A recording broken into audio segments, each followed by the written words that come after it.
Alright, looks like we are live. Just giving it a few seconds because sometimes it cuts off the beginning.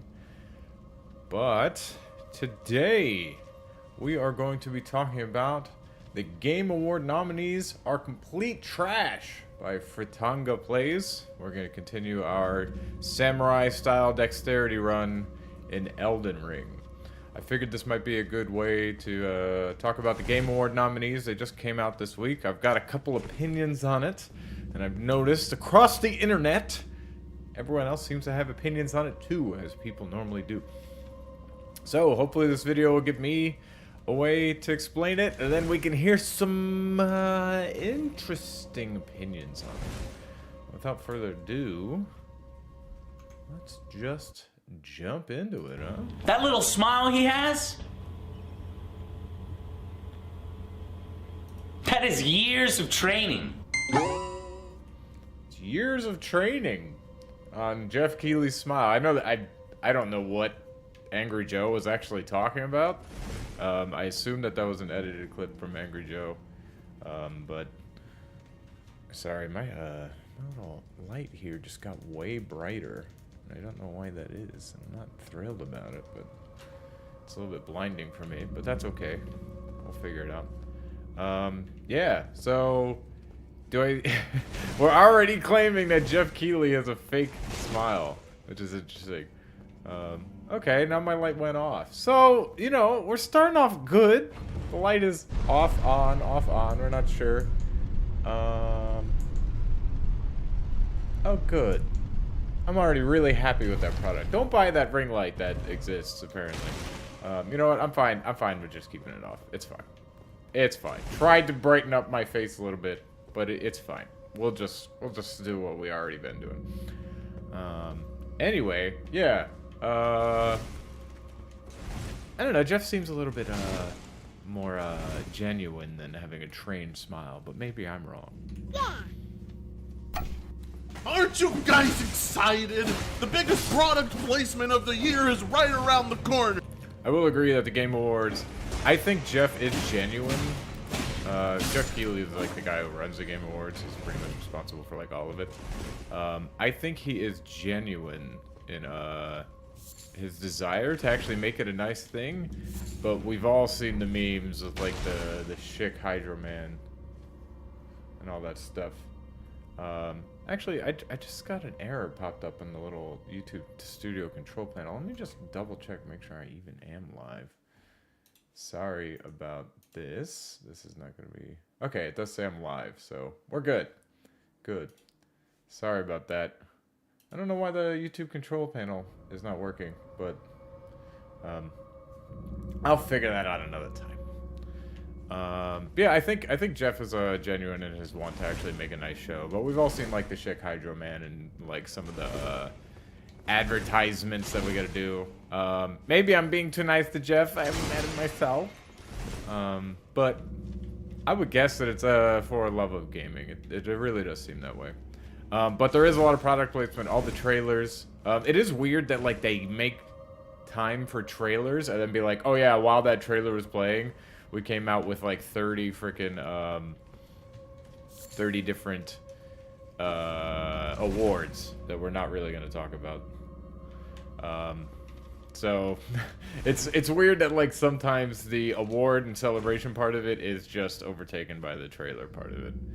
So there's definitely product placement happening there. So I won't entirely disagree there. But I think the goal, at least Jeff's goal, is a little bit more pure than that. But it's got to pay for itself somehow. It's that one time of the year we get to be reminded Jeff Keighley is a person who exists and has an award show for pixels on a screen. All right, well, one way. Stop trying to downplay it. It's award for pixels on the screen. I wonder if he would say that about like, well, the Grammys wouldn't be pixels on a screen, but it's just wavelengths coming into your ears. But the Emmys or the Oscars, which I actually don't know anything about the fucking Emmys. I don't really watch that many shows. But I know the Oscars get crapped on for having some bullshit awards, but would you just say the Oscars is awards for pixels on the screen? Would you downgrade it? Or downplay it like that. I don't know. I know he's saying like, oh, you're just being reductive or whatever, but I was like, yeah, you are for comedic effect, which is, you know, just curious if you would do it to other things. Frit, this award show is prestigious. It means a lot. People have cried receiving awards at this show. Yeah, I don't know. Award shows are a little bit like, yeah, I don't know the right word for it, but it is like a bit of like huffing your own farts to some extent. It's just like, yeah, we're a group of people in the game industry and we're gonna award ourselves things. And there is a lot of virtue signaling that happens in these games where it's just like, nope, I'm just doing this because this game means a lot, even though it's not necessarily the best. It's not an objective thing, so it is a bit strange like that. Oh shit, that view channel thing is on there. You're missing so much of the video. Oh my god, it's just a mess today. So many technical difficulties today. The freaking YouTube thing isn't working. My game crashed right before I went live, so I had that freaking menu up. God, it's terrible stream. We're gonna kill it and start over. Nah, we're already doing it. We're already live. But yeah, so I get that. I get what he's saying. I don't necessarily disagree that they are. People might take it a little bit too seriously, but I don't know. It's fair to recognize achievement in your industry. I think that's a totally fair thing to do.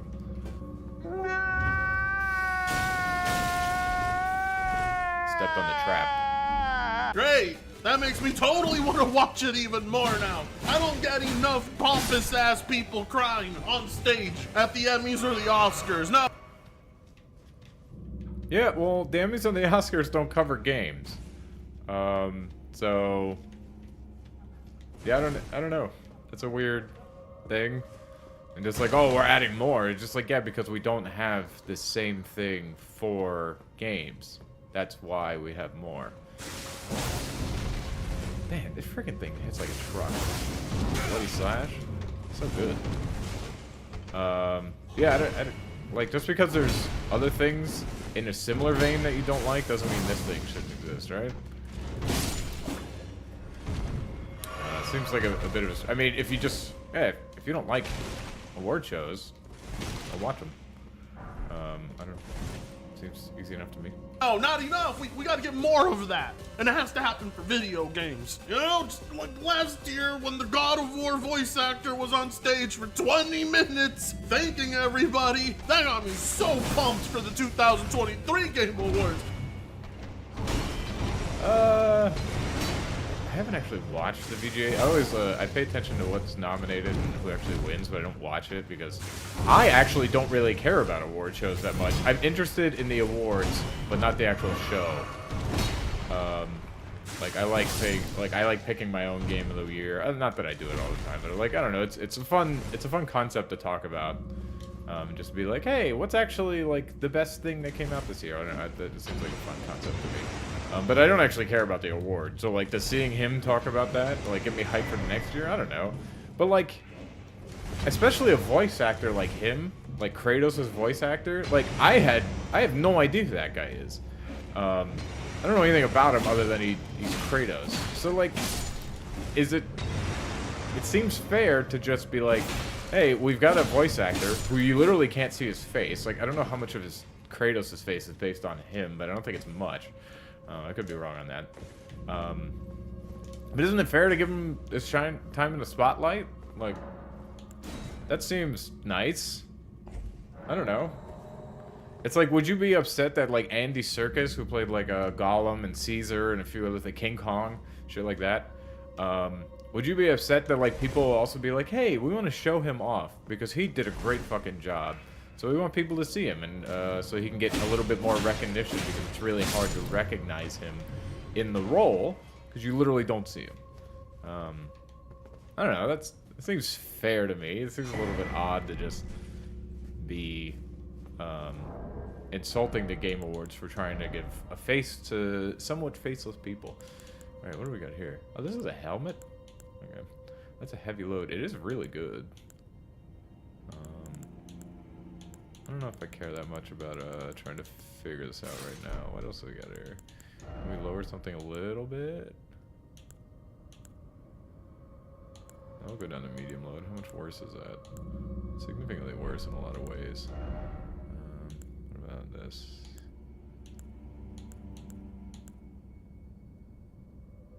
Yeah, I might just throw that on.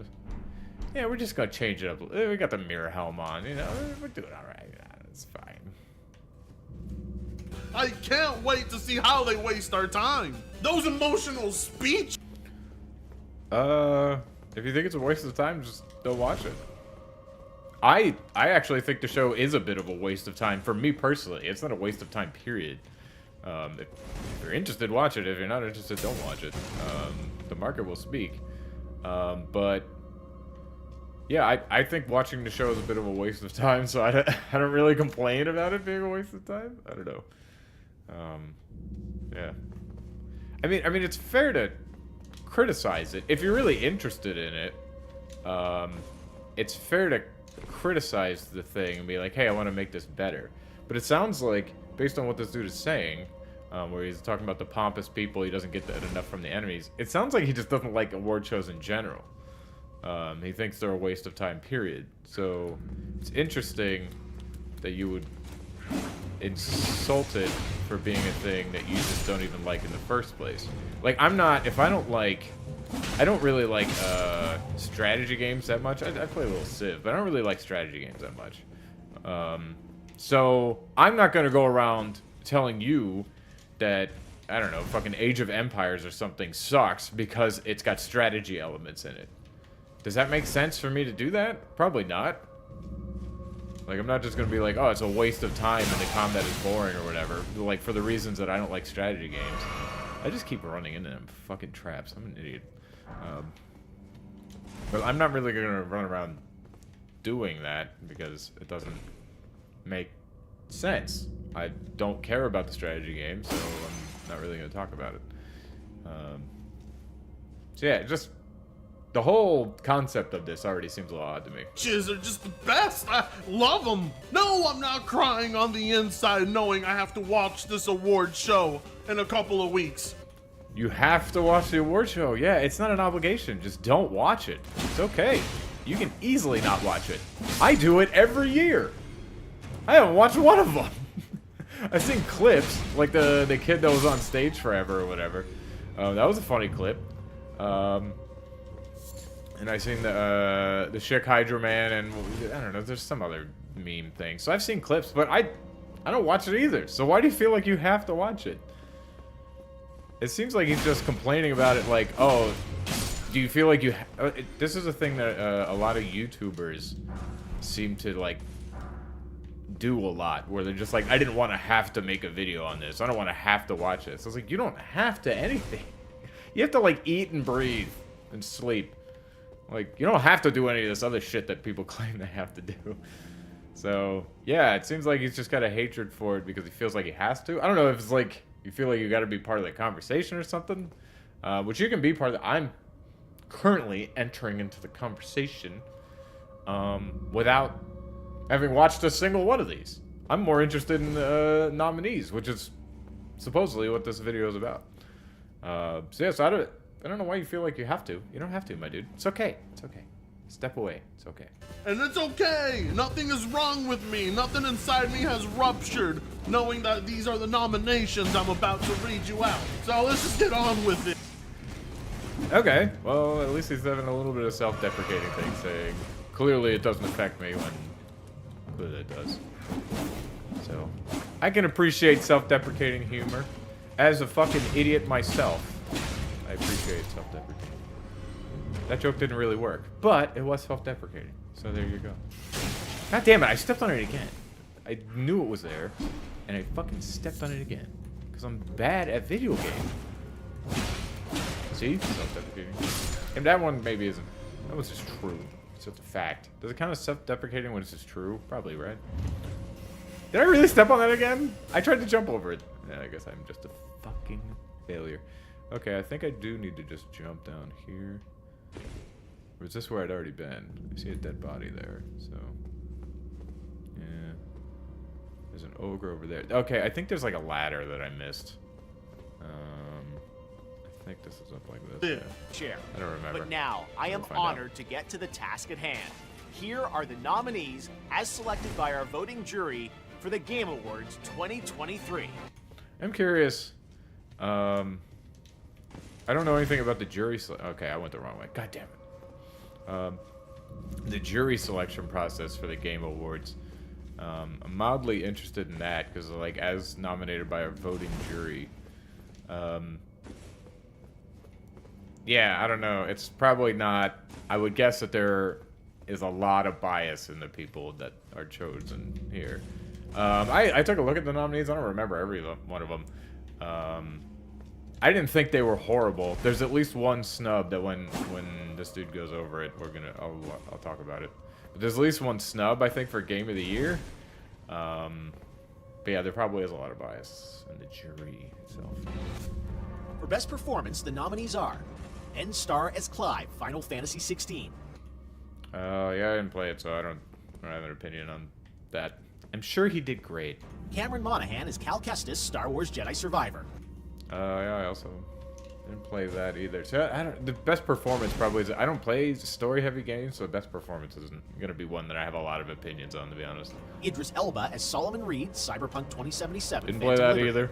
Melanie Liebert as Saga Anderson, Alan Wake 2. Didn't play that Neil either. Newbon as Astarion, Baldur's Gate 3. That I did play. I could talk a little bit. Okay, I also I played this one too. So I did play a little bit of Baldur's Gate 3, not much. Baldur's Gate 3 is my pick for Game of the Year, even though I don't actually like it that much. Did I miss the fuck?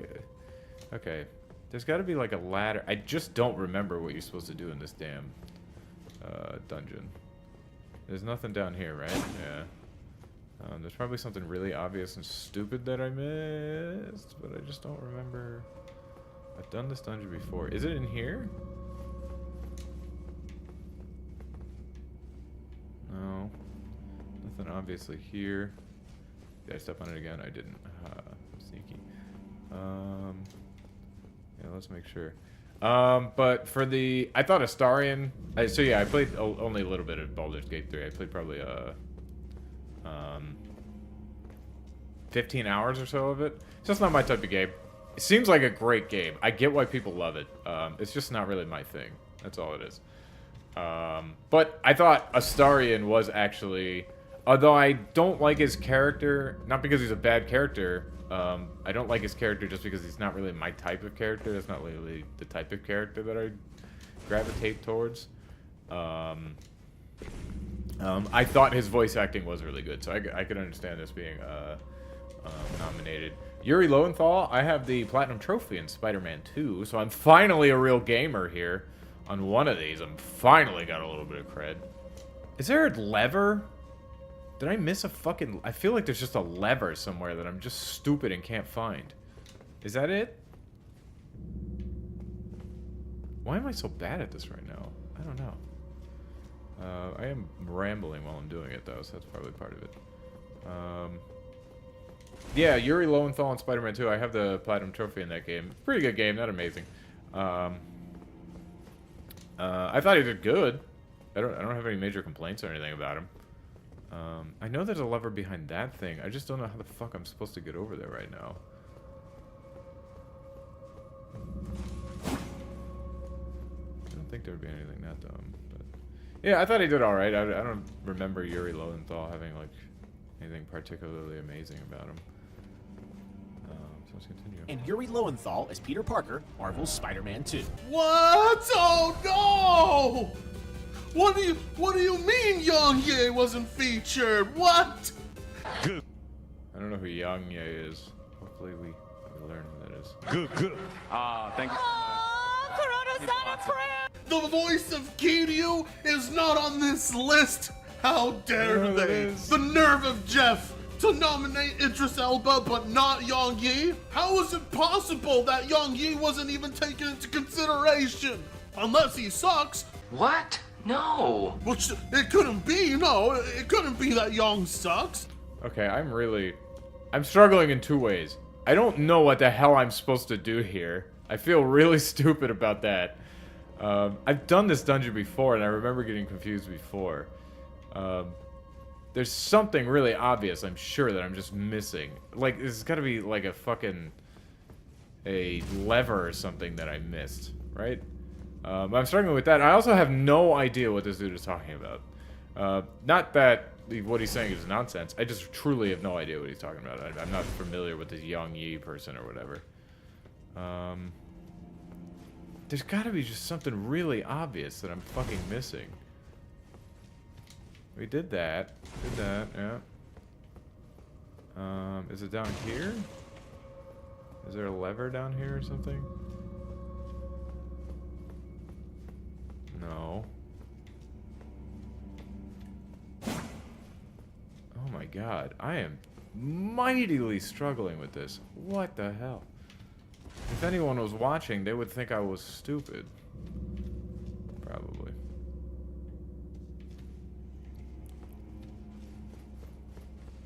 Yeah, so we ran through most of it.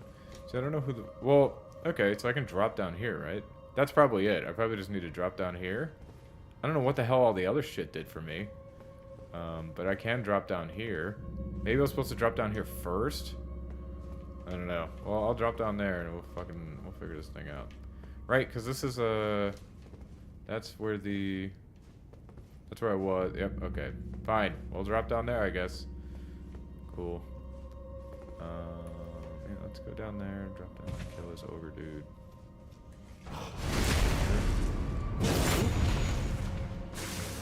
Big ol' heckin' boop on you.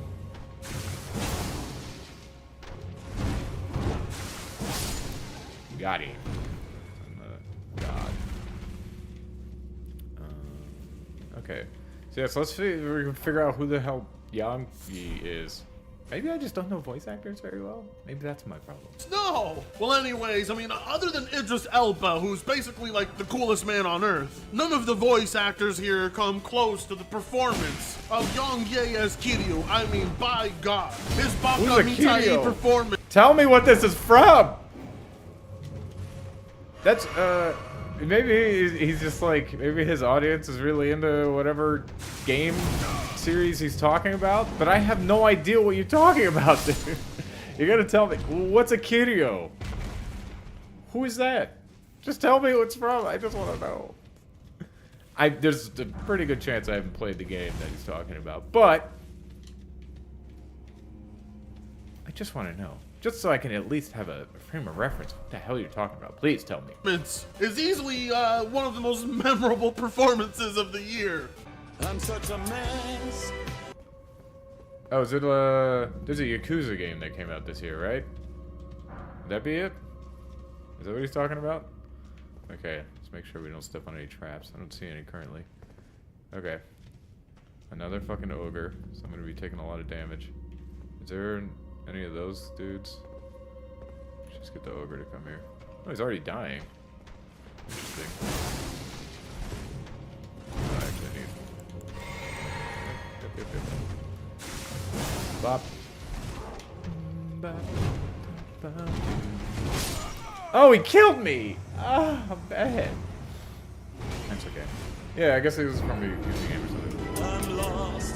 I'm no good at this. Truly one of the performances of all time. But no, instead that slot is reserved for Yuri, the man responsible for making Peter sound like a simp. Yay! Responsible for making Peter sound like a simp. So I don't know that simps have... Oh yeah, I need to call the elevator back. I was just wondering why I have a lever here. I don't know that simps have a specific voice style.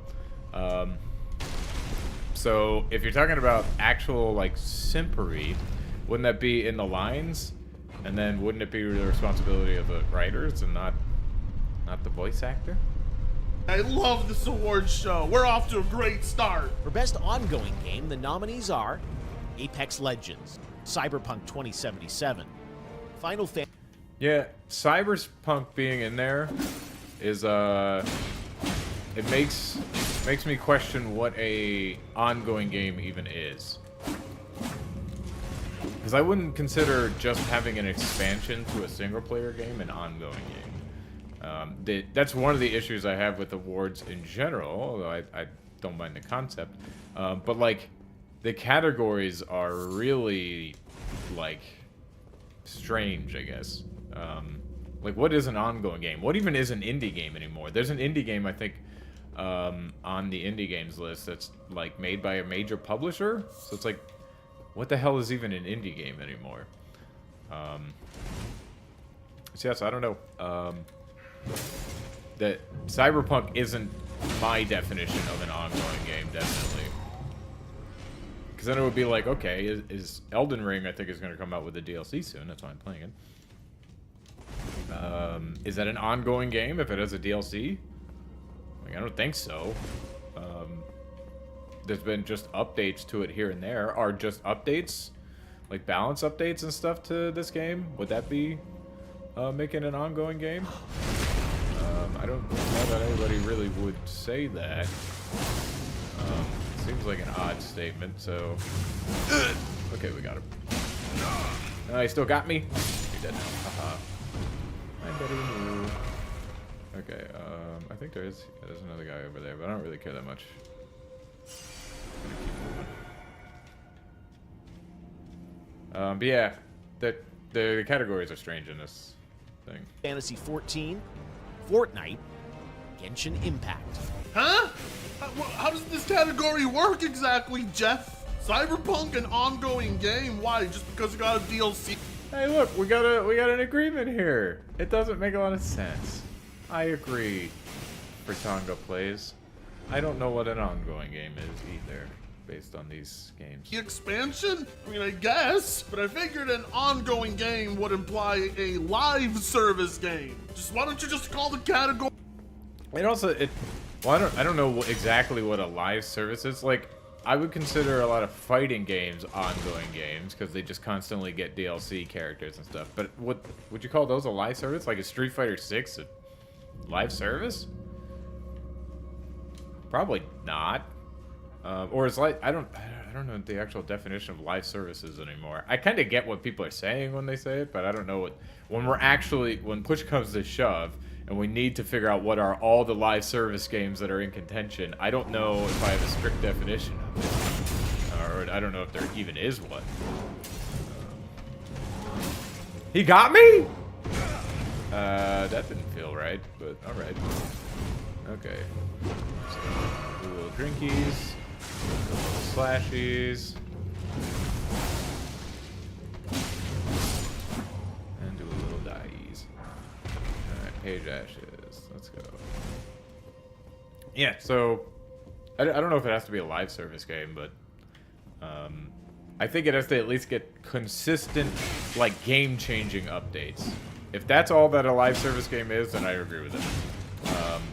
But yeah, so fighting games would absolutely be in there because they just get DLC characters every once in a while, which completely... It doesn't always upend the meta. If they're like bad, then the meta pretty much stays the same, but it has the potential to upend the meta. And balance changes too. Significant balance changes. Live service games. I mean, I get it. It's the most uninteresting category because you've got the same nominations every year, making it one of the most Yeah, that is one thing. It's just like an ongoing game would be. I don't remember which way I'm supposed to be going. I'm just gonna go this way. Aha. Okay, so yeah, so if that guy's around, then clearly I didn't go the right way. That's okay. We'll just run back this way. I don't actually care about you. But yeah, if you have like 10 fucking incredible ongoing games that just go on for years and years. This dude's actually still following me? You're gonna keep coming? Fine, I'll take you out. I didn't care, but you made me care. But yeah, if you just have the same games over and over and over again, like an ongoing game is supposed to go for years, I would think, so having the same games over and over and over again isn't really good for the award ceremony. Okay, am I supposed to be going up? I don't remember where the hell... Well, I do want to go to the site of grace so I can just heal up, but I don't actually remember where the open door was. I guess I ran right by it. Yeah, I agree. That's a bit of an issue. Pointless featured awards. What a waste of time. I mean, Jesus Christ, Halo Infinite could have taken a spot here. It's easily had some of the best updates. I don't play Halo, but I've heard that Halo is actually quite good now. It's had some really solid updates. I think the Ackman put out a video on it. Being pretty solid now.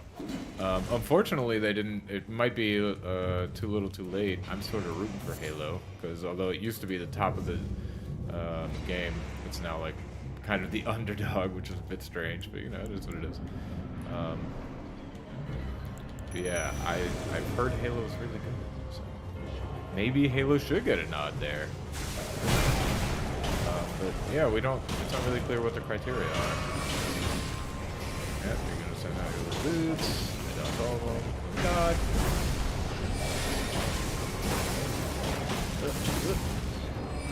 Yeah, so again, hey God. Alright, we're gonna beat the crap out of this thing, obviously. While it's distracted with my dogs, I just fucking bloody slash it. It's about to kill all the dogs, but you know, to stop me. See? Again, if you haven't watched this, I'm doing like a guided playthrough of this because I've beaten it before. And I'm totally fine with like, maybe not cheesing, but I'm totally fine with like summons and stuff. My goal is to see everything. I'm not super worried about having the most exciting boss experience and shit like that. I just want to see everything before the DLC comes out. Because I love this game. I have almost all the trophies on PlayStation, so just wanted to get them all on Steam. You know. Whatever, just another stupid category that doesn't make sense, and I don't understand the rules still. I guess single player game. Actually, it's a 15,682. Do I have enough? Might. Oh, I got a couple of. Let's use like 3 of these. I don't remember how many they give you. Not enough. All right, we'll just use the rest of those, and that'll give us enough to. Or no. Dang, I have more than I thought. Yep, so that's plenty. So we'll level up right quick. Alright, so what do we got here? 46, so we're gonna get our vigor up. Yep. We're just do a dexterity and vigor for now. And I'm trying to double the dexterity that I do vigor. Alright, so our goal is here. Purified Ruins. This should be great. Yeah, we already did that. Head further north and it's up the Highway Lookout Tower. Okay. So we're going to like here for a Highway Lookout Tower. Games count and can be put on this list if they've had DLC recently. Whatever. Same. Yeah. I just basically totally agree with him. It's a really confusing category. Nominees per usual, with the exception of Cyberpunk being the surprise there. I mean, it's that one award multiplayer games take turns getting every year. Nothing special about it. Yeah, I also wonder what's the criteria best here? It's like, wouldn't Fortnite just like constantly win it? I mean, Fortnite isn't the best by objective measures other than like popularity, right? But like, it's constantly coming out with new shit. So wouldn't that just mean, at least if we're talking about like, okay, which one are you gonna get the most out of? Fortnite probably takes it. Maybe Destiny 2 would have a competition, but it feels like Fortnite is just gonna be obliterating people. Apex Legends is pretty solid too, but I don't know what actually comes out with the most, but Fortnite feels like it's constantly coming out with new shit, constantly balancing things, constantly new skins, new season. There's always new stuff in Fortnite. I'm not a Fortnite player, so okay, I'm just actually gonna run by this because I really don't want to deal with that shooting while I'm fighting these guys. So we're just gonna go up there and get the stuff. Oh, I didn't think he'd still be able to hit me that close. I guess I got learned. Alright, here. Oh, but yeah, just based on the way the category is named and what like an ongoing game would be, it feels like it has to be Fortnite. But I don't know, like, yeah, it's just like, what does best mean? Cyberpunk might be the best game. I can understand Cyberpunk being on here if you're just saying, well, it went from shit to good. That's a maybe best turnaround would be better for Cyberpunk. I don't know what other games turned around this year, really. But yeah, it's a strange category. I totally agree with him. I'm not sure what to make of it. They've all had her. Go get your... Actually, let me just double check here. Have a lookout tower, cookbook. Return to the main road. You will encounter a group of undead fighting soldiers and a spirit skeleton. Yeah, there's a giant skeleton down there. What I want to do, I think we can cross the bridge here. I'm just gonna do a loop around to the. Oops, I was pressing the wrong button. I was trying to slide and just pressing X because I'm a noob. Oh, those things are still alive? I thought they went away when you killed him. I guess not. But I can take them out. So we're gonna fight these guys, and then we're gonna go loop around the like bridge thing to try to kill the things over there. Get yourselves checked. In the category of Best Multiplayer, presented by Discord. It's the same shit. The same shit. Okay, I'm even more... Best multiplayer? Yeah. Is it the same as a live service? Is that what you're saying? Because you had a single player game there. So clearly for them, ongoing game is not the same thing as multiplayer. Also, does ongoing have to have already exist before this year? Because like something like Street Fighter has incredible multiplayer, but I don't know that you can call it ongoing yet because it came out this year. So if that's one of their criteria for ongoing, then maybe it is different. I agree, the lines are a bit blurred here. I don't know if it's the same shit. Let's see if he goes over which games are nominated. More confused because the category right after that one is multiplayer games, and I just don't understand what's the difference between an ongoing game and a multiplayer game. Well, they had a single player game in there, so clearly their definition is different. And if they have significantly different games, then clearly their criteria is different. I think the issue here is they don't tell us what the criteria is, so we don't know what to make of it. But oh shit, almost died. I thought we could cross here reasonably easily. Maybe not. Well, yeah, I'll just go back to the site of grace and just come up here and make sure there's nothing over there that I missed.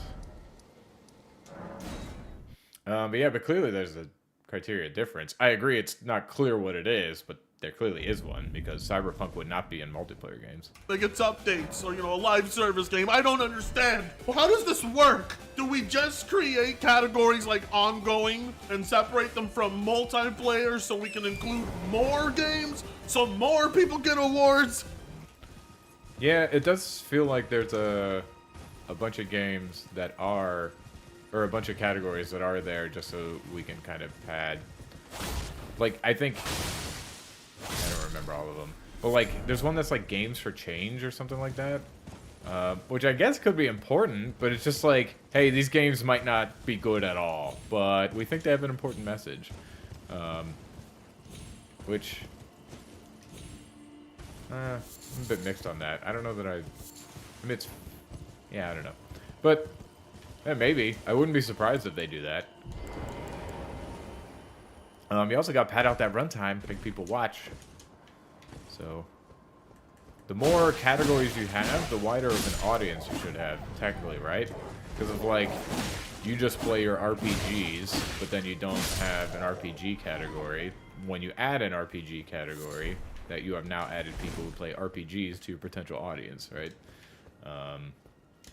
So, if you just had like really generic things like best multiplayer, and then best game, and then you add RPG, your scope increases. So yeah, they probably are padding out just so they can hit every like type of gamer, which I think is probably fair, right? Baldur's Gate 3, Diablo 4, Party. I actually, I'm just gonna give my brief opinion on Diablo 4 right now. I still think it's pretty good. I haven't played the latest season. I played season 1. It's struggled with maintaining the momentum. Obviously, it's like fell off a lot, but I don't know. I got like 100, 200 hours out of that I actually enjoyed. It wasn't like I just fucking played it just because I had to or something. I enjoyed the time I had with it, or I spent with it.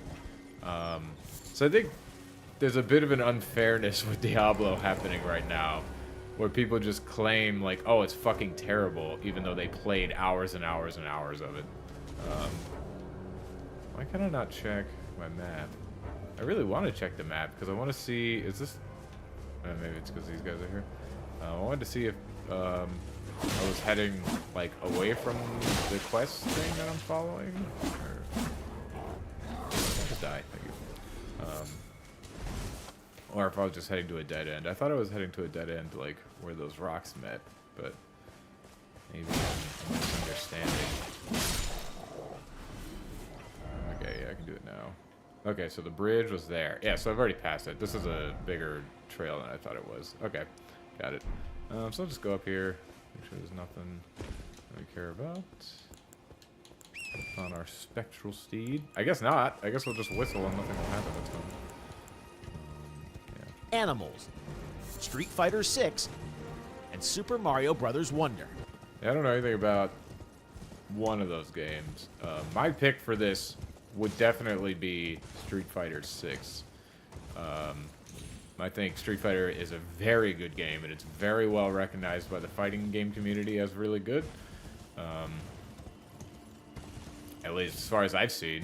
I'm not deep in the fighting game community, but I'm playing the game, and I've been looking at like tier lists and just kind of hearing what the pros and stuff are saying about it, and what Maximilian Dude says. So it seems like it's really good. It got incredibly good reviews. It's like in the 90s on Metacritic and OpenCritic. I don't even know why I'm wandering back to the site over here. I should just fast travel there. Yeah, so that would be my pick for it. It's super fun. I'm terrible at it without modern controls, but you know, it's fun. So that would be my pick for it. Okay, alright. I mean, I guess that's a fair selection. I'm just glad. I would totally agree. It does seem like a fair selection. I don't know about what other big multiplayer games even came out this year. Mortal Kombat 1. I think if you're having a generic category like best multiplayer, I think you want to try to make the genres as wide as possible. So you probably don't want just a ton of fighting games. Like if 3 big fighting games, like let's say Nickelodeon All-Stars Brawl 2, Street Fighter, and Mortal Kombat 1, if they're all in there in the best multiplayer game, then that's probably not good. So you definitely don't want 3. And if you can avoid it, you probably don't want any duplication of genres at all. Of course, maybe you can't avoid it. Damn, look at all these. Okay, we gotta start taking out spectral dudes. There's way more of those. Who the fuck? Was it you? Does that dude cast? Maybe he does. Yeah, so with that in mind, I would say this is a pretty good selection of them. Modern Warfare 3 gets denied anything here. That does bring a smile to my face. But noticing there's no Armored Core 6 is devastating. Armored Core 6, that's a game I really like. I had a lot of fun playing Armored Core. I've beaten it twice, gotten most of the combat logs. I don't think I've gotten all of them because I think you have to beat it even more times than I have in order to get all of them. Okay, you're here. All right, I got it. I see you, buddy. You're here. We're with you. Yeah, Armored Core 6 didn't seem like a... Yeah, like, people on Reddit play the multiplayer for it, but is that what people are really going to for it? Like, I don't think so. It doesn't feel like multiplayer was ever a major part of it, so I have no problem with Armored Core 6 not being included on this category.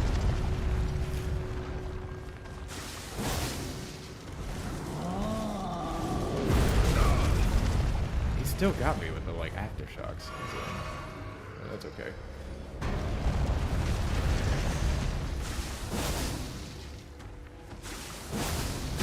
Ooh. It's okay, he should still go down soon. Uh-oh. Tapped. Got him! Oh my god. Actual god.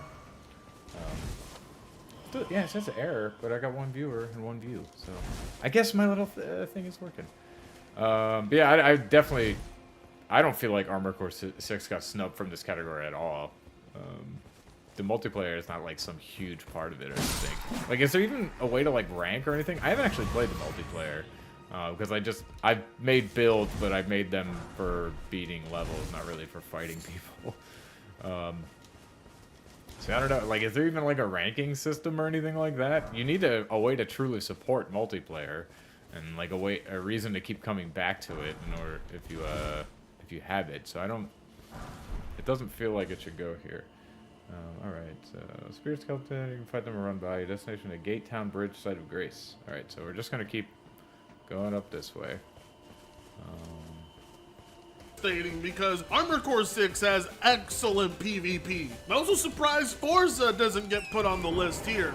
Yeah, it might have pretty good PvP, but like, I don't know. I mean, if I'm just judging based on like what I experienced from fighting the bots and shit, it's pretty good combat. It's fun. One-on-one fights are fun in Armored Core. But I think you need more than just a multiplayer mode to say it's a great multiplayer game. So I'm really not feeling like this got snubbed at all. Yeah. But to be fair, when you got games as big and expansive as Mario Wonder and Party Animals, you gotta be selective. So I would say overall they chose the right games here. But another part of me... Well, that's good. I'm just agreeing with this dude all day. I thought from the thumbnail I wasn't going to agree at all. But, you know, I'm just agreeing with this homie all day. Maybe we'll find some disagreement again soon, hopefully. It feels like the list could be longer. I don't know why it's so small, but I guess this is what they're limited to. Yeah, but whatever. Yeah, I don't know how long a list should be for categories. I mean, you obviously want to...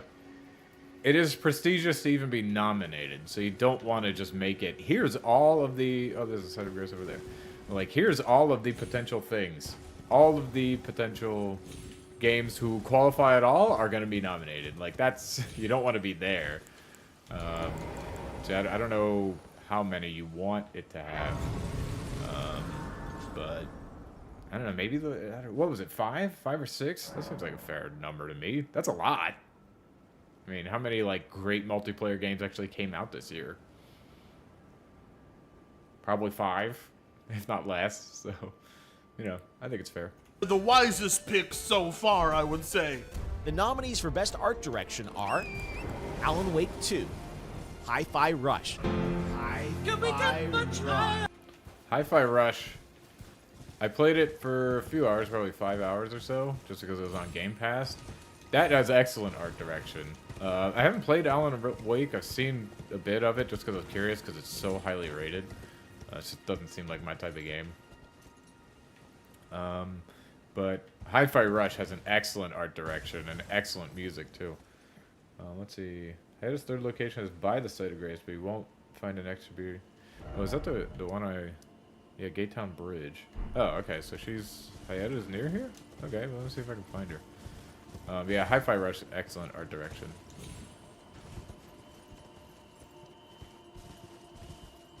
Okay, so Hayata isn't marked here. Shouldn't show up here. Is she still... She was around here, right? Yeah, so it doesn't look like doesn't look like she's actually shown up here yet. I don't know what I would need to do to make her show up. Wait until night to fight a Knight's Cavalry. Okay, we can fight a Knight's Cavalry here. Yeah, Hi-Fi Rush. Excellent art direction.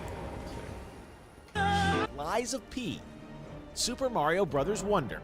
I don't know that Super Mario Brothers Wonder would deserve any shout out here. Like, it just looks like a Mario game, which is cool.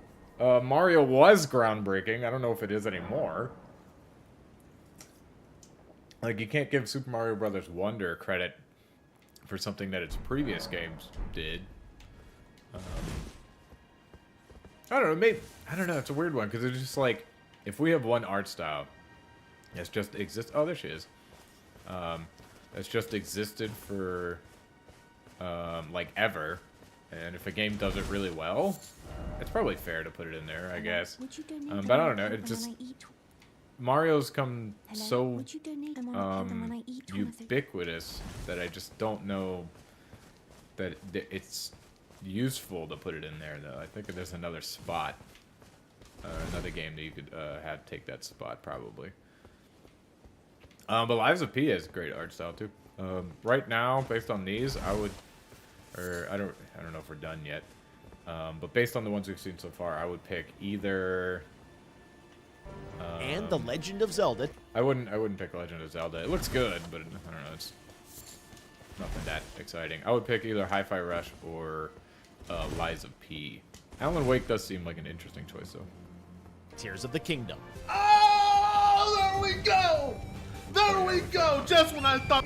Alright, I'm gonna pause for a little bit while I fight this guy.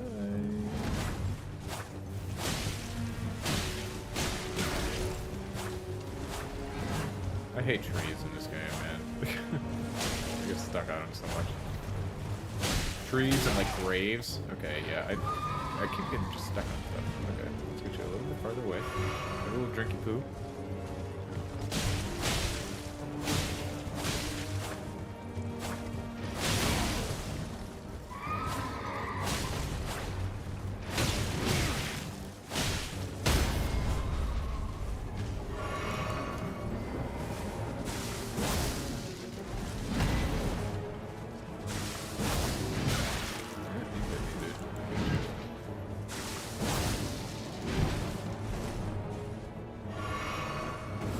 Damn it, you're summoning your steed again. God damn it.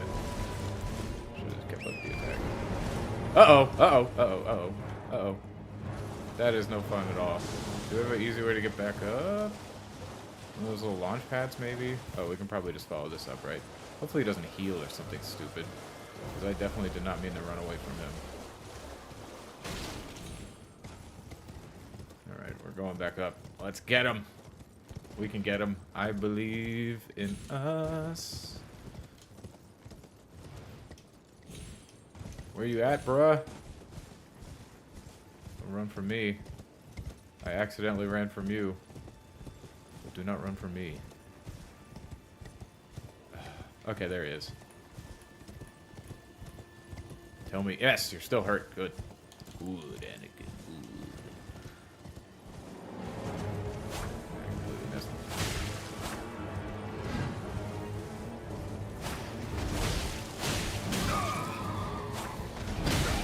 We're fighting around a tree.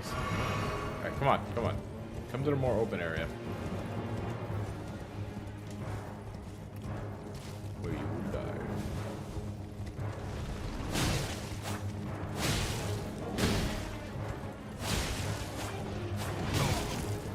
Gotta hit him more, not the horse. There we go, we got him.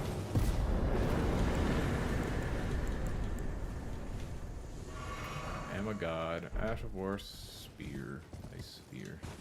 Thought they were gonna snub Hi-Fi Rush. They managed to sneak him in for a nomination. I never thought they were gonna snub Hi-Fi Rush. There's a lot of it was very highly rated. A lot of people talk about it. It seems like within like the gaming community is like within like the critic kind of access community as like a sleeper hit. Like casual gamers don't really know that much about it. It didn't set the world on fire, but I always thought it was going to be on this.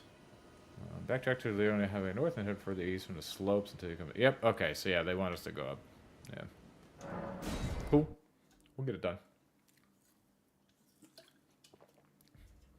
All right. Okay. All is right with the world. The Xbox tax is a myth. It doesn't exist unless it doesn't win, of course. The Xbox tax is a myth. I don't know that there's an Xbox tax. Xbox. I like Xbox a lot, mostly because of Game Pass, and I love to be able to play games on my PC and then just go sit in my couch and play the same game with the same progress and everything on my Xbox. So that's fantastic. I wish there was more games that supported that. I love the same thing on my Steam Deck. I love playing games on Steam, and then I just grab my Steam Deck. So the fact that Xbox has that is really valuable to me.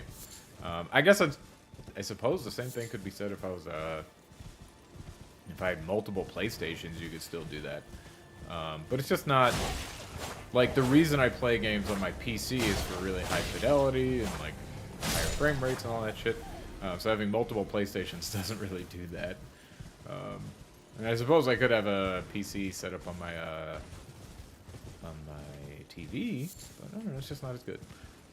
Anyway, yeah, so I really appreciate Xbox. I don't know if there's a tax. There does seem to be a Nintendo bump. That seems like a real phenomenon that people just like absolutely praise the shit out of Nintendo games when they don't really deserve it. Or maybe they deserve a lot of praise, but not nearly as much as people claim they do. That seems to happen. People will always say, oh, that's the shit that'll just kill you in one hit, right? Yeah. Almost died. Yeah, people always... A Mario, Zelda, Metroid game, those are always going to be really highly rated, pretty much. But, I don't know, Xbox just isn't putting out heavy-hitting games. There's good ones. Halo seems to be pretty good right now. Starfield is good. I won't say it's great. I personally love it just because I love Bethesda games. That style of game just really gets me. But it's hard to say it's like great. There's so many problems with it. So even their like big heavy hitters aren't like that big.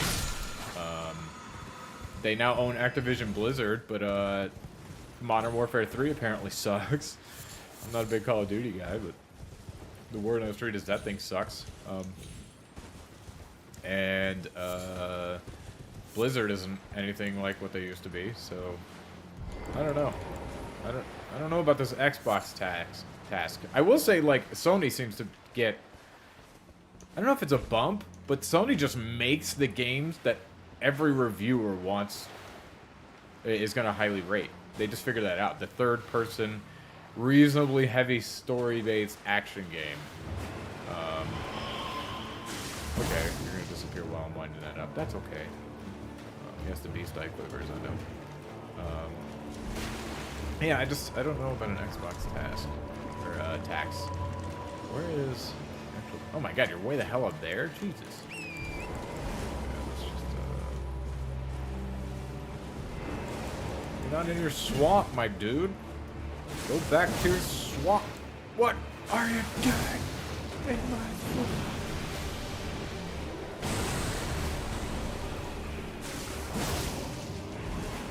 I do like that these things are called tibia mariners. They're just like, you're like a leg bone mariner. This is a fun name for me. Tibia is a leg bone, right? I'm not a biologist. I'm a scientist. Super science. Definitely not a biologist. So let's just keep going down. Where are you at now? Yeah, you're over there. Let's go. But yeah, I don't know. Tibia just seems like a fun thing. Just like you're not even a bone mariner. You specifically are a mariner of this one type of thing. Not very good bosses. They're repetitive. There's a bunch of them. They're not very hard to beat. So, not a good boss. Good to me, good boss. Obviously, if I beat it on the first try, it's bad. This is known. Got our things. Alright, resurrection painting. Okay, pick up skull. Yeah. Further north, defeat a patrolling knight to obtain the Dragon Cult prayer book. Okay. This one's probably going to be harder than the Tibia Mariner. We'll give it a shot. If the game doesn't win, then the Xbox tax is back on the menu. I would say another decent selection here. I feel like Lies of P could be replaced, though, if I'm being real with you. There's just something about Soulsborne clones that really makes me cringe. It being a Soulsborne clone has nothing to do with its art style. Or at least, very little. Because you could have a game that's definitely a Soulsborne clone that's just... Well, they have one that's somewhat anime. Like, Code Vein is like pretty much an anime kind of thing. It still seems really dark. I haven't played it, but I played the demo, I think. It still seems relatively dark, but you can have one that's not dark. You could have like a Hi-Fi Rush Soulsborne game, right? Like that looks like Hi-Fi Rush and plays like a Soulsborne game. So I don't know what that has to do with art style. As far as the actual art style of the game, I think it's great. It's really inventive. It's like puppets and like, I don't know, 1800s like England. I don't know. It's just, it's interesting to me. And the fact that it is like actually like fairy tale characters and stuff is super interesting. That's not really art style, although it kind of is and kind of isn't art style. But I don't know. It being a Soulsborne clone, you're complaining about the Xbox tax. Apparently, you have a Soulsborne tax, even on things that have nothing to do with it being a Soulsborne. Yeah, I don't know. Seems like a bit of a strange complaint for this category. Makes no sense because I like Souls game, but every Soulsborne clone gives me a peptic ulcer. Honestly, Hogwarts Legacy should. Why? What's the problem there? Hogwarts Legacy should be there. It's fine. Hogwarts Legacy is fine. It doesn't do anything that special though, so I don't know why we put that there. Yeah, I'm trying to think what was like the great thing in Hogwarts Legacy. There's some cool looking spells, some cool looking enemies, but the overall art style isn't anything. I don't know. The castle looks nice. It's not a bad looking game or anything, but what's the big thing about the art style in that? I don't know. To take its place. I thought Hogwarts Legacy had excellent art direction.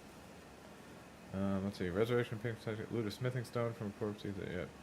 Heading to Jarburg, south from here. All right, we're going to Jarburg. I'm ready to go to Jarburg. Is that it? No, that's not it. Well, how do we go? Go back to the tower north of where you fought the Tibia Mariner. Go to the edge of the cliff. Oh, there it is. Yeah, so we need this here. Got it. But again, it's the one game where it's not supposed to talk about it. I don't know. Did Hogwarts Legacy get nominated for anything? I don't know what I would nominate it for. I played it a little bit, but it wasn't some groundbreaking game. It was cool. The groundbreakingness of it isn't even groundbreaking. It's just that it's cool to kind of be in the Harry Potter universe in like an open world game. Like that's a fun idea. Oh, you know what? I'll just kill these guys. So yeah, so that's a fun idea, but that's not like groundbreaking or anything. So I don't know. I might agree with him that they just avoided it. I don't know if I blame the Game Awards for avoiding it, because the conversation is just so toxic. I might agree there, but I'm just terrible at the game. But I don't know what the snub for Hogwarts Legacy would be. It doesn't feel like it's snubbed from anything. Remember, this game is dangerous to trans people, according to Jim Sterling.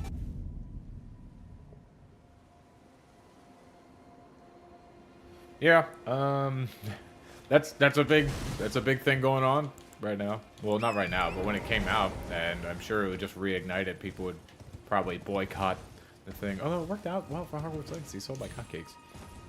But yeah, they're probably just avoiding it. I wouldn't be surprised. I don't follow Jeff Keighley on Twitter or anything, but I wouldn't be surprised if he actually thought the game was fine and played with it and didn't actually care too much about it. About the conversation around it, and didn't think it was like a dangerous game or anything. All right, go back to the tower north of where you fought the Tibia. Go to the edge of the cliff directly south of the tower and look down. Okay, got it. Yeah, I could see that being ideologically. I could see that being driven by ideology on part of the Game Awards, but I could also see it just being, yeah, we just don't want the drama associated with this game, so we're not gonna bother. But again, I don't know what it would get snubbed from. Not a single one of you are under any obligation to refuse this game. I'm not demanding it of you, and I'm not going to say you're an inherently bad person for it. But I do not trust you. I can't count on you. That's an interesting statement. He doesn't trust me and can't count on me if I play Hogwarts Legacy. Interesting. Let's see if we finish that statement. Can't think you have our backs. I can't feel safe with you. All right, fine. In that case, Atomic Heart. Can't feel safe with me. That's a... I know that's not what this video is about, but if you can't feel... If you're a trans person, I can understand being disappointed in them playing Hogwarts Legacy. I kind of... Well, I do disagree with you. That's why I played it. But I can understand it. But if you say you can't feel safe around me because I played Hogwarts Legacy, that's a fucking wild take. You think I'm gonna do something bad to you because I played Hogwarts Legacy? That's a fucking wild take. That's a take and a half. Go back. Yep. So, head to the very bottom of Jarburg. Don't attack the living jars here. They're peaceful. Okay. I make peace with the people of Jarburg. Anyway, back to the Game Awards. Oh, come on. Don't tell me you guys already forgot Atomic Heart came out this year. You guys forgot already, did That was an interesting thing with Atomic Heart. Isn't that a Russian developer? So people were supporting Russia in some ways by supporting that game. Maybe I'm wrong. Maybe I got that backwards. But I thought there was like... I remember some people pointing out a hypocrisy around not buying... not buying Hogwarts Legacy while buying Atomic Heart. Maybe I'm wrong about that. I won't talk too much more about it. But Atomic Heart has a pretty good art style. I would agree there. I didn't play it, but I would agree. Didn't you? See, I knew it. I knew it. Quite surprised. I'm pretty sure Atomic Heart had some of the best art direction of the year, so that one should also be on the... Alright, let's see. Yep, got that. Resurrection painting, get the Jarburg, LCs, yep, I got that. Very bottom to reach Jarburg. Don't attack living jars.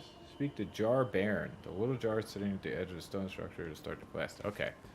This guy? Hello, cuz. I didn't think anyone knew about I this like place. jars in this game. They're fun.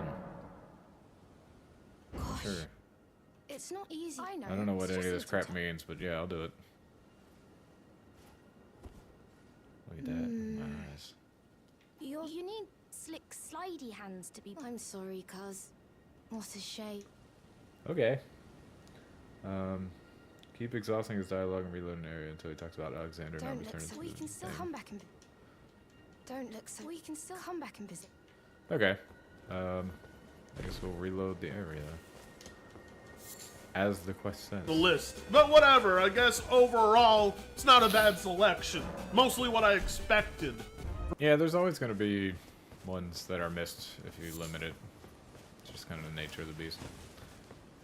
Let's check this guy again. Oh, I'm happy you. I have good. Have you noticed them? I asked them, and they said you'd be. You gotta talk about Alexander. Go on, Kaz. Who knows? Go on. Who knows? Is Cuz C-O-Z? I would think it's C-U-Z. I think he's saying cause. I mean, he's saying cuz. I get what's happening, but, like, I don't know. I think the... Oh, you want me to pick the flowers? Yeah, I'll pick some of these flowers. There's a big old jar here. He's chilling. Just maxing and relaxing. I wonder what... I don't know what the lore is on these jars. Say, Kaz, he used to Uncle be- Alexander, so yay! if you see it, he's Okay. There until he talks about Alexander not return Uncle to the village. Alexander said he won't be by home. Yeah, I okay. suppose that's so. I'm actually a warrior, and I'll have to leave. How does a Uncle jar home grow is- in I suppose that's size? part- Why are they Uncle alive? Alexander won't come. My home is. I suppose that's. How do they alive? How do they grow? Because clearly they do, right? Like, is this a baby one and this is a grown one? I would think that they grow. Maybe they don't. I don't know. It's not the. It's not clear. Now return to the vision. That'll be the last piece of dialogue until the next part of the quest. Go back, ground level in the eastern layer of the lakeshore side of Grace. Okay, well, we're going to explore Jarberg a little bit first. For Best Score in Music, the nominees are Alan Wake 2, composer Petri Alonka; Baldur's Gate 3, composer Borislav Slavov; Final Fantasy 16, composer Masayoshi Soken; Hi-Fi Rush, audio director Shuichi Kibori. My current pick, I don't know, I'm not some kind of music snob, so I'm probably missing about all the stuff, but I would honestly give it to Hi-Fi Rush. That's partly because the game is based around music, so the music takes such center stage, but it was really good. At least what I played of it. Unfortunately, apparently I'm just not a very wide breadth gamer, because like none of the games I played this year are on this list. Yeah, I don't know. One game that I do really appreciate the music of, it's not like groundbreaking or amazing or anything, but Street Fighter 6 has, I think, solid music. A lot of times I get the song stuck in my head after I'm done playing the game. So, I don't know, it just can get you sometimes. And The Legend of Zelda Tears of the Kingdom, composed... I don't remember Legend of Zelda having, like, incredible score. I didn't beat it, though. I did play that one, so... Yeah, maybe I'm just not the score guy. by Nintendo Sound Team. God damn, do they love their Alan Wake! I mean, I would have chosen the Pikmin 4 soundtrack over Alan Wake 2 soundtrack any day. I am... The reception for Alan Wake has been, like, intense. I feel like I need to at least try the game. Because there's so many outlets saying it's so good. A couple of streamers, Mauler and Metal Commander from EFAP, they played it. I don't remember if they said it was good, but they were at least playing it, so...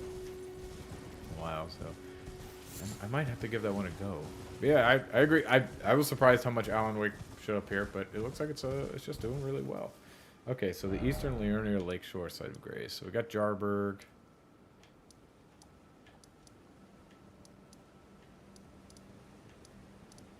Do I have this one? Eastern Liurnia Lakeshore. It wouldn't be any of these. Where the hell is it? You must head at the ground level to the... If you didn't reach this Grace yet, just head northeast from the Academy Gate Town Grace. Okay, Academy Gate Town Grace. That would be... here? Okay. Alright, got it. We'll go get it.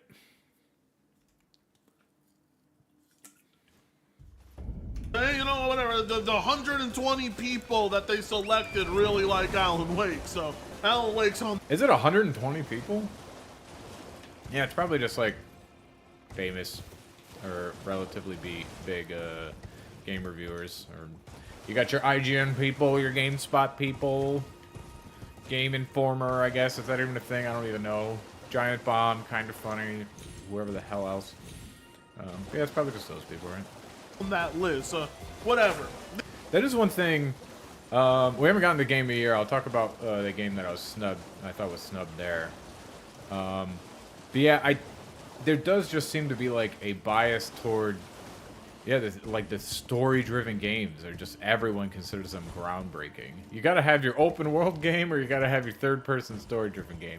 And if you have a third-person story-driven open-world game, whoo, you're in the money. So those seem to be the ones that are always on these lists. So there's some games that I think should be on the Game of the Year list that are not, because they don't fall into that category, even though they are fucking incredible. So we'll wait to talk about it there. But I agree that that's probably why Alan Wake was on here, because story-driven games just always affect these kind of people. I think it's a fine selection, and yeah. Alright, yep. Follow it east and north to continue exploring this area. Okay. Yeah, we're just going east and north, yep. Cool. Another nomination for Hi-Fi Rush, baby! Maybe I should play more Hi-Fi Rush. I only have it on like Game Pass, and I haven't worked Game Pass into my Steam Deck yet. I know you can do it, but I haven't actually tried it. Maybe I should just go and do that. That would probably make me try a whole bunch of games. I'm just chilling on my deck, you know. Play a few games. Hi-Fi Rush seems like it would be a fun game to play on Steam Deck too, because it's not super demanding. It's not like a shooter where like I'm just missing all of my shots because it's a controller, not a keyboard and mouse. Stop backing up. Just die. Why can't y'all just die? Embrace death. It's not hard. Just do it. I accidentally done it a bunch of times.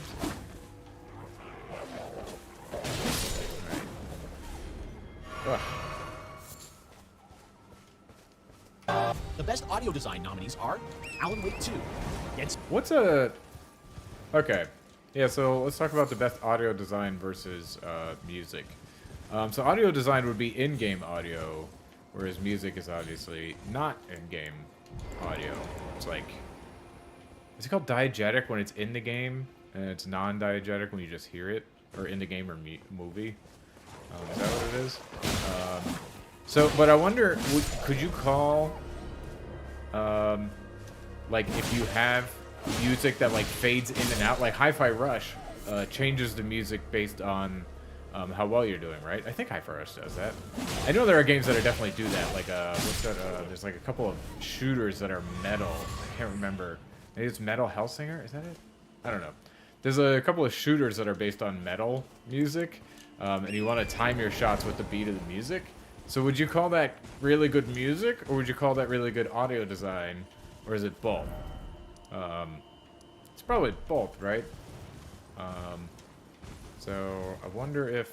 I'm pretty sure Hi-Fi Rush amps up the music if you're doing better, right? So I wonder if it would appear in audio design. Space. Marvel's Spider-Man 2 and Resident Evil 4. Oh, let me guess. Well, it didn't, so I guess we got our answer there. But of that, I thought the best one was probably Dead Space. Dead Space had some really good, like, echoes and just the sounds of the monsters and everything. The atmosphere was really good because the sound and the visuals are really good, and I think the sound contributed to that a lot. So that would be my pick for it. I don't know that Spider-Man had, like, incredible sound design. I don't remember a specific thing that, like, really wowed me in Spider-Man regarding its sound design. Followed east and north. Okay. Just kill some stuff. Yes. Spider-Man 2's on that list because of the Death Girl mission, huh? Just say it, Jeff. Is that... I completely forgot about the Death Girl mission. I don't know that just muffling all the sounds would be incredible sound design. It doesn't seem like it would be. But I wouldn't be surprised if that is the main reason that it's included on there. And mission is really boring for what it's worth. I hate that. The idea of that mission is fine. What I hate about it is oops. All right, we're getting smashed. What I hate about it is I can't stand not playing as Spider-Man in Spider-Man. I can't stand the Mary Jane fucking sneaking around and things. Like, I'm playing this game to play as Spider-Man. Stop making me sneak around and shit. Why am I walking around? I don't even like it when I'm Miles Morales or Peter Parker freaking walking around the high school and shit. Like, that crap is boring. I don't like it. So yeah, so that was probably the worst one of it, because it's the least exciting, and that it's literally just walking around and clicking on some walls. So that's annoying. Cannot be completed. A missing key item. Road. One has a golem, one is guarded.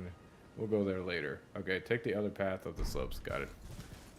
So yeah, so I can't stand that mission because it's just... I'm playing this game to play as Spider-Man. I don't want to be other people. I'm not saying you could never do that, but, like... There was one time I thought it was good in Spider-Man. And that's when Spider-Man starts going on a rampage. This is spoilers for Spider-Man a little bit. It's not heavy spoilers. You probably figure it out from the trailers and stuff. But in Spider-Man 2, Peter obviously gets a black suit, and it's really cool. You get a different suit when he's further in, because it's more like mutated kind of looking. It's like veiny a little bit. But anyways, Peter starts going on like a bit of a rampage. And you play as Mary Jane to run from him. And I thought that part is really cool. The part leading up to that is a little bit boring. I don't remember it being too much. But you're like with Miles as Mary Jane. And then you go on a... Yeah, Peter goes on a rampage and you run from him as Mary Jane. I thought that was really effective on showing like how scary he actually was. To take the power away from you in that moment, I thought it was really good. And it doesn't last super long. It's not boring. You're running from something. Like, running from things can be very exciting in games. Just look at Sonic.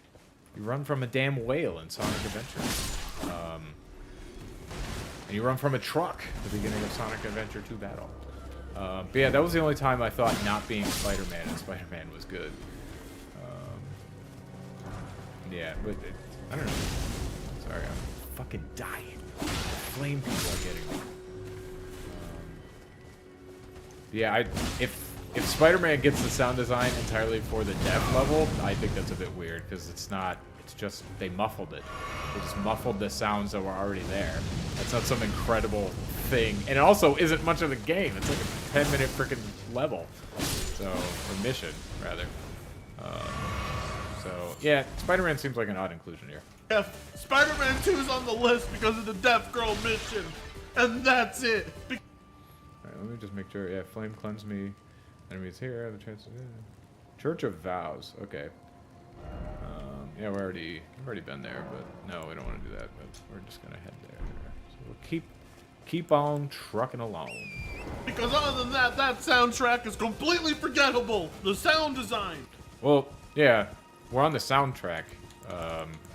Or we're not on the soundtrack. The sound design thing, which is separate from soundtrack. They can be intermingled. In fact, they sort of are in that you want to pick the right track for the place that you're playing in, and you want to play it at the right moments. So they are related, but I don't know. I also thought the soundtrack in Spider-Man was decent. The sounds that they picked for the different Peters and stuff like that was pretty good. Like, Peter has the more orchestral, kind of classic superhero sound. I did not know. The thing is just fucking rolled over them. Just make it do that again. You're gonna die to the fire? Yeah, die to the fire. You stupid. What was I saying? I got distracted by the fire. Yeah, Miles and Peter have different soundtracks, which is cool. It reflects their personality a bit. I didn't love all the songs that they picked for each of them, but the actual job that they did of differentiating them, I thought was good.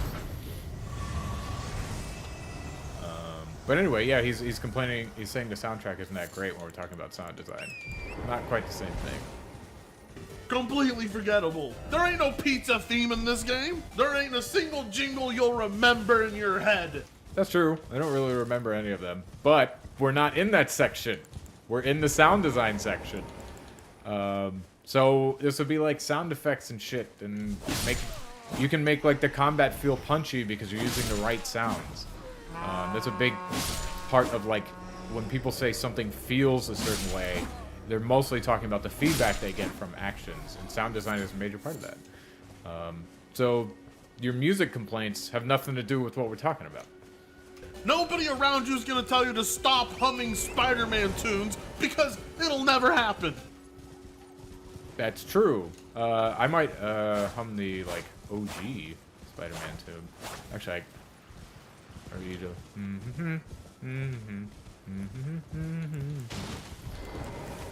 Yeah, I'm dying.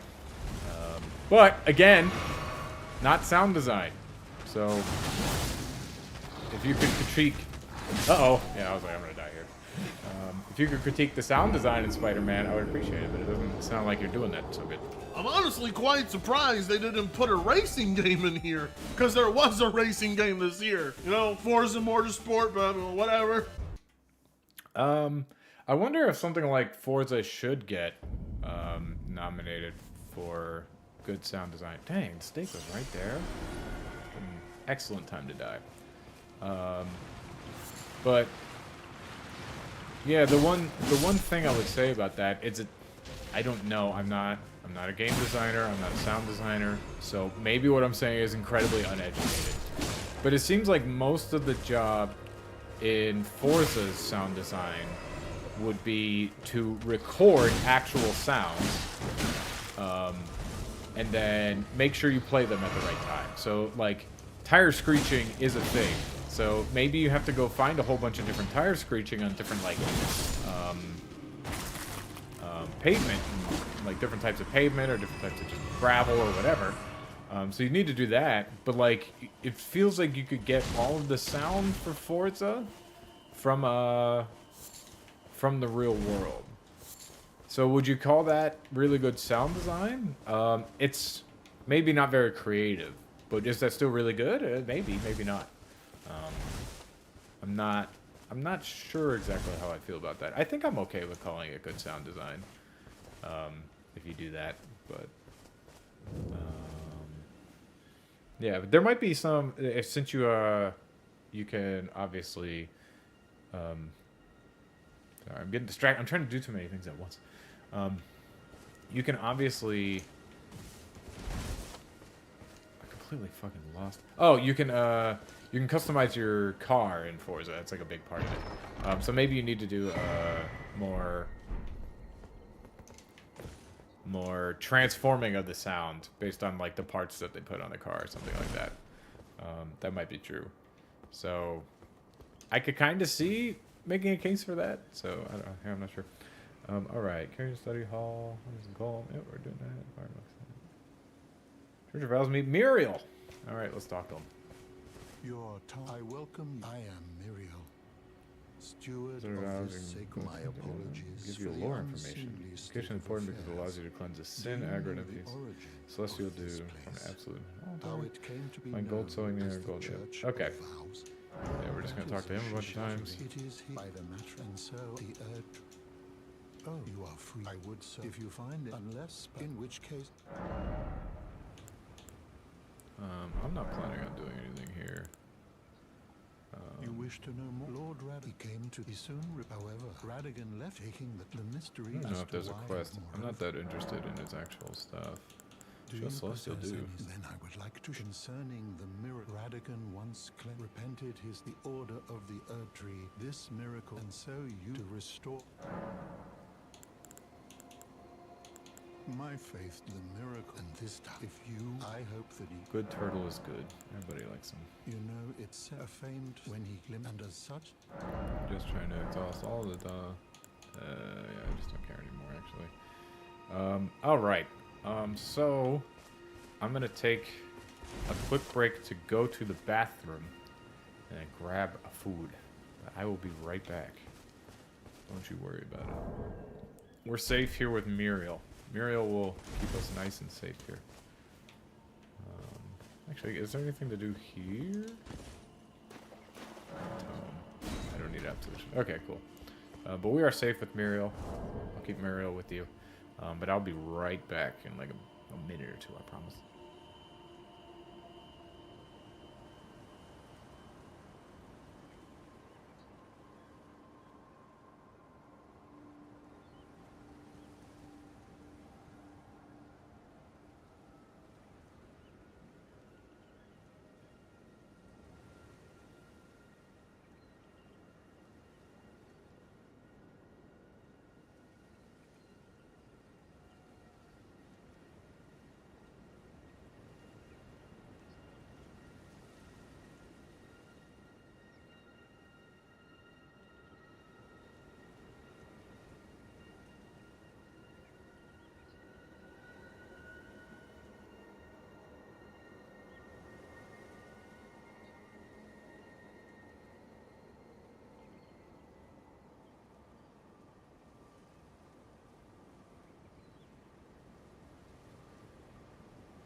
I have returned with delicious, scrumptious hot dogs.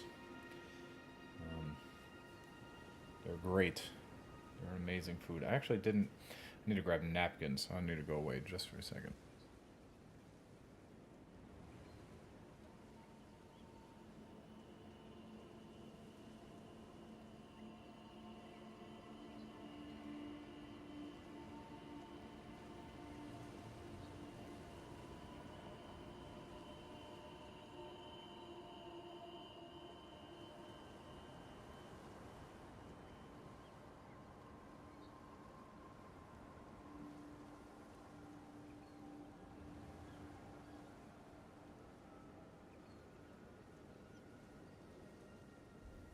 Alright, I'm back again.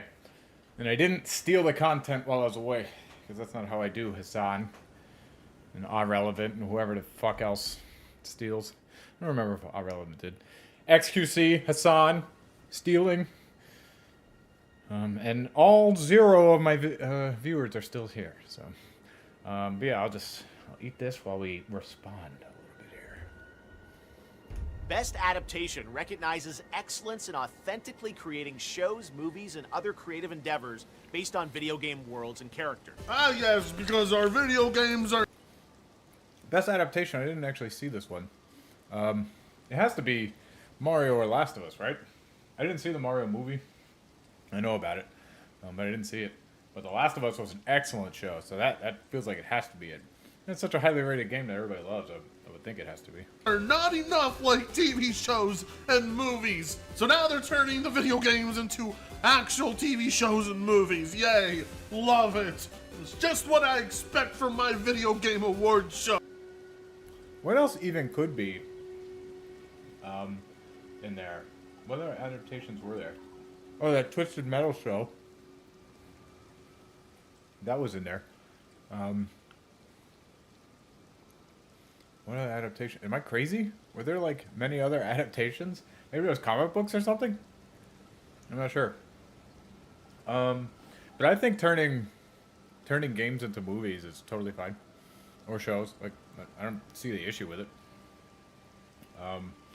I would question if your game 100% translates to a show like perfectly without much adaptation, I would start questioning why you even have a game, and not just have a show or a movie.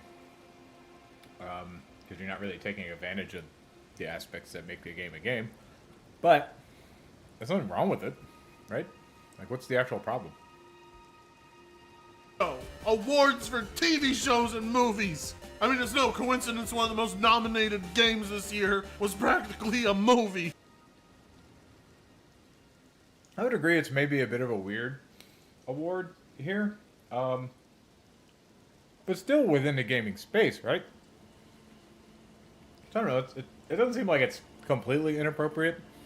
Would it make sense to, like, have an award show for, like, say at the Emmys, would The Last of Us get an award show for Best Adaptation or something? Is that an award? Would that even make sense? I don't know. So I don't think it doesn't fit at the VGAs, but I don't know. Maybe I could see arguments either way, because it's not a game, right? So if you're talking about the game awards, but it is a game related thing, so I don't know. Interesting. You know what? Screw this entire category. I don't care. This has nothing to do with video games. Next category. For Best Narrative, the nominees are Alan Wake 2. Dang it! I wanted to see the nominations for that. I assume Last of Us is nominated there. I did look at all the nominations, but I've forgotten them. I assume Last of Us is nominated there. It deserves to win. Last of Us is a fantastic show. Everybody watch it. Baldur's Gate 3, Cyberpunk 2077 Phantom Liberty, Final Fantasy 16, and Marvel's Spider-Man 2.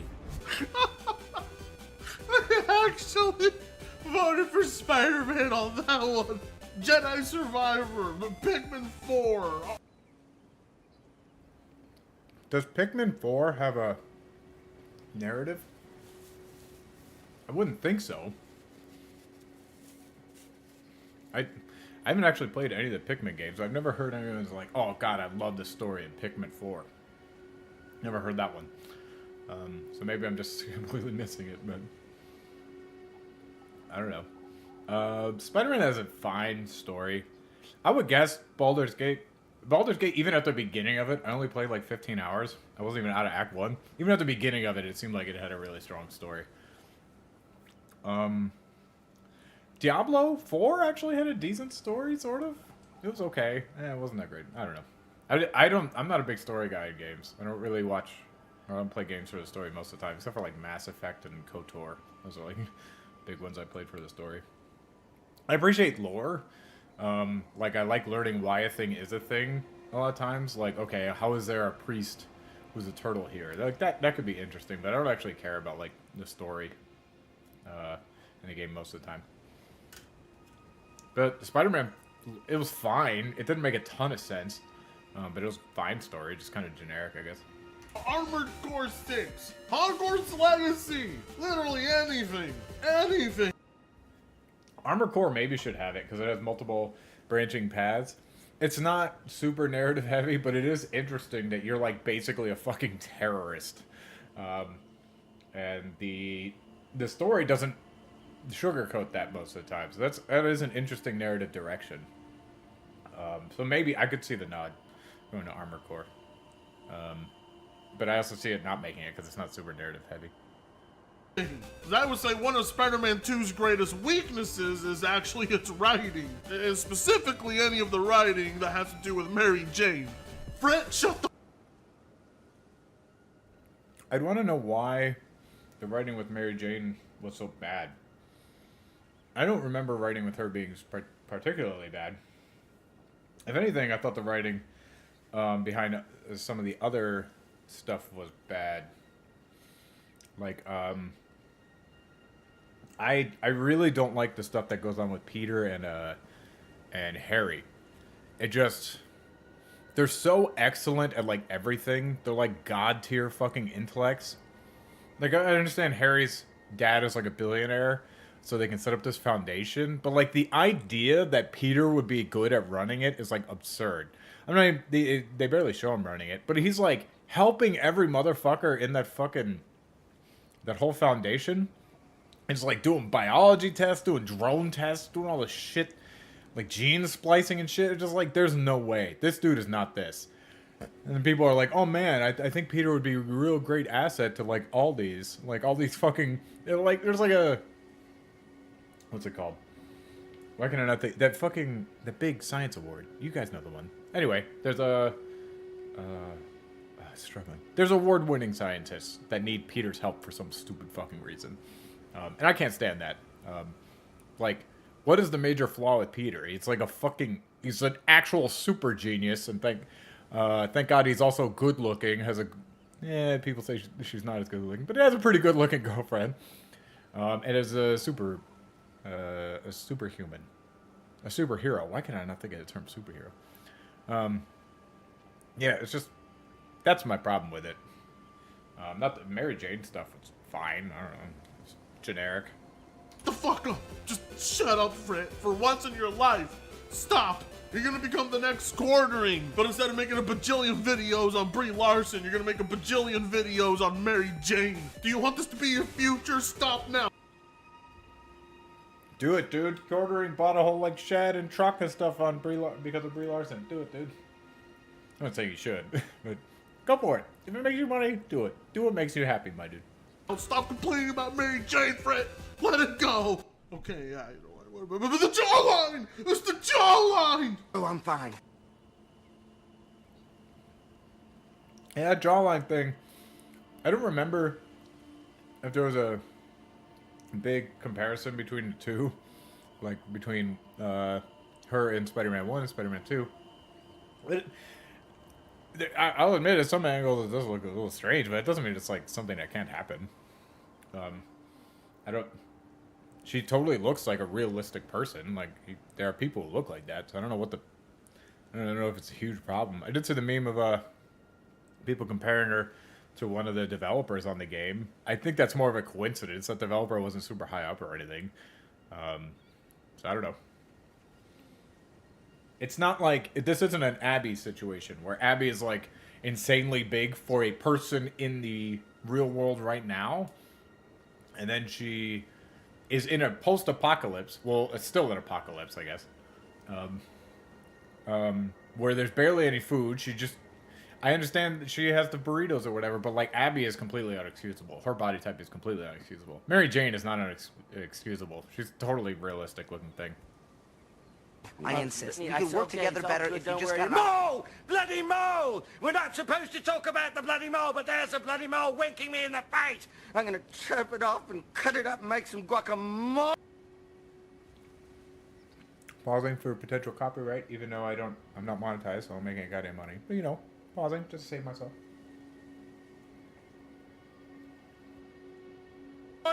Games for Impact celebrates thought-provoking games with profound pro-social meaning. This year's nominees are A Space for the Unbound, Chance of Sonar, Goodbye Volcano High, Chia, Terra Nil, and Venba. I guess I just don't care about social impact. I've never even heard any of these games, I don't think. Yeah, this category is fine to me. I don't know. Nothing to get outraged about. I wonder if they have a... I don't know.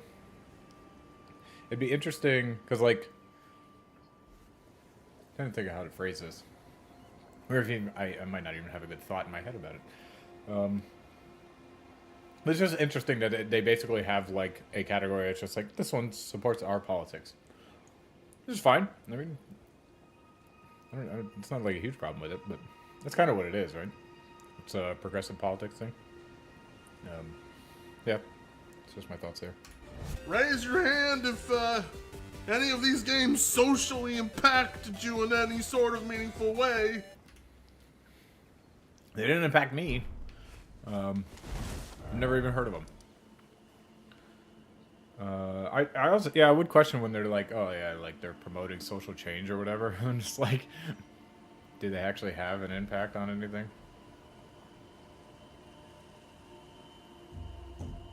Probably not. Alright.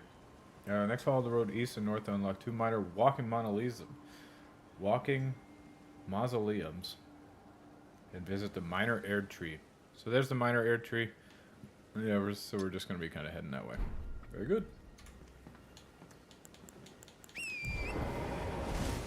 Put your hand down. For Best Independent Game, the nominees are... Hey, that was Remember the Titans. For some reason, I loved that movie when I was a kid. I don't know why I watched it so many times. I watched that movie like 5 times when I was a kid. It has nothing to do with me, but there's something about it I just enjoyed. I can't remember what he asked there. Yeah, I appreciate the Remember the Titans reference. Cocoon, Dave the Diver, Dredge, Sea of Stars. Yeah, I think it was Dave the Diver, where it's like, it's not an independent game by like the actual definition of independent games. So then people start arguing, it was just like, no, it's like the spirit of the game. I was like, what the hell does that mean? If you have 1 million people, if you have a game that like costs millions to make, but it just feels like it's made by a small company, like, what does that mean? That doesn't make any sense. I don't mind the idea of, in fact, the idea of independent game category here is probably good, right? Because then you help actually push and develop independent developers. You start getting them a little bit more into the limelight. But like, you're not doing that if you put in games that aren't made independent. And also is like, the actual definition of independent game is that like you're not going to a publisher. So wouldn't a Bethesda game be independent because they're they are developed and published by Bethesda? Nobody believes or nobody looks at it like that, but like, why wouldn't it technically fall into that? And would a game that like has a publisher, say a publisher has 10 employees, would a game published by that company be considered an independent game? Like, it kind of feels like it should be. It's not technically independent though. So like, we've got some weirdness around the edges in that category, I think. Damn, that hurt. I completely forgot about these guys' kind of existence. Damn it, I hate it when I can't look at the map because enemies are nearby. Yeah, That would be my complaint about this, is the weirdness around the edges and the inclusion of games that, I don't know, feel like it shouldn't be in this category at all. And Viewfinder. Now this is the part where Octopath 2 Traveler fans can cry. Go ahead, let up. Yeah, Octopath Traveler 2 shouldn't be. I don't remember who published that game, but that doesn't feel like an indie game to me at all. I have no idea why it would be in there. Damn! Alright, we gotta get rid of that fucking archer. Where is he? He's like over there. I'll chill for a little bit. Alright, you fucked me up a little bit, dude. I see you. You get this goddamn arrow out of me. There's a mausoleum. What up, bro? Yeah, I don't know why that would be here. Tears. For Best Mobile Game, the nominees are... Oh, that was all of his commentary on that? Come on, man, you're making a scripted video. I should have more commentary than you. I'm just going off the cuff. I should have deep, cutting commentary. I make garbage content. You make good content. You can do it.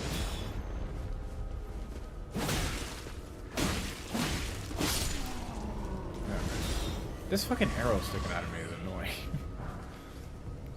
Final Fantasy VII Ever Crisis, Honkai Star Rail, Hello Kitty Island Adventure, Monster Hunter Now, and Terra.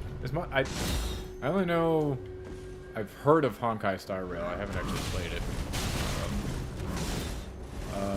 But Monster Hunter Now is that Pokemon Go thing, right? Made by Niantic, so it just functions like Pokemon Go. I'm pretty sure it is. I don't play mobile games, so I don't really have too much commentary here. But yeah, I guess I don't know. Yeah, I don't know. Don't have much to say. Renil. And I'll never touch a single one of these. Next. Best Community. Just because you did, still give us your thoughts on it, my dude. Maybe thoughts on the category? Let's see. What thoughts do I have on the category here?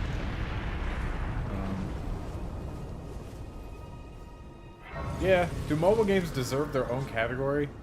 Like, mobile is it's basically just iOS and Android. So, should the category of mobile games even exist? Like, would it make sense to be like, best Nintendo game? Like, no.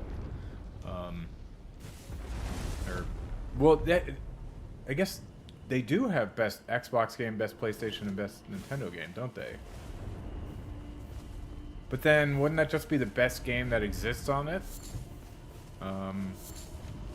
Or do they count exclusives? I guess this is fair if they have the other categories, which I think they do. I don't remember exactly though. But those should only include exclusives, right? I believe all these games that they just said are exclusive. So yeah, I'm cool with it if they have the same thing, but for like best Xbox game, it would be only games that are exclusive to Xbox. And I guess PC, because that's kind of their thing too. Yeah, the lines become a little bit weird because of that, though. But yeah. Community support acknowledges a game for exceptional support, transparency, and responsiveness to players. Halo Infinite finally gonna get some. Halo Infinite gonna be on there? I don't know. Exceptional. I'm just not. I don't stick around with games that long. I wouldn't give it to Diablo, so that much I know. This is a real tough one to judge. I don't know that I believe, like, the company is all that transparent with things. A lot of their, like, the appearance of transparency comes from them just spinning things a little bit. They might admit when they're wrong, but, like, companies aren't transparent. So this is a tough one. Something going for Halo, right? Halo's gonna get something for once. Nominees are Baldur's Gate 3, Cyberpunk 20. Anyone else feel like that was bullshit? How many times did I hit that fucking skull thing? Oh, is it coming down? Oh. I guess I won already. Well, there you go. You know? That's how we do it. 2077, Destiny 2, Bruh.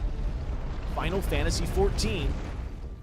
Yeah, I mean, I guess would a game that's just supported well, where you like stuck around it, like Cyberpunk, where it had kind of like a turnaround, right? Would that be a best community support? The game, yeah, I don't know how I feel about that one. I'm not deep into any of these games. I really don't know what the best community supported thing would be. I might give it to Baldur's Gate because they just keep coming out with like free updates that are great. I don't know. I'd have to check out the Steam pages on some of these games maybe to get an idea of which ones should exist. Am I cool with the category? I don't know. I don't like the definition there because like the transparency. Like I don't trust anybody, so I don't know if anybody's transparent. And No Man's Sky. No Man's Sky. Sneaking in there. If that's on there, then shouldn't No Man's Sky be one of the best ongoing games too? Because that game has changed drastically and it just keeps going now. Feels like it should be, right?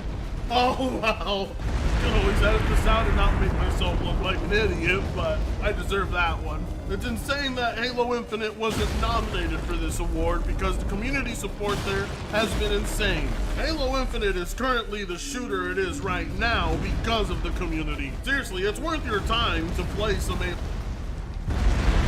well, community support wouldn't be the community supporting the game.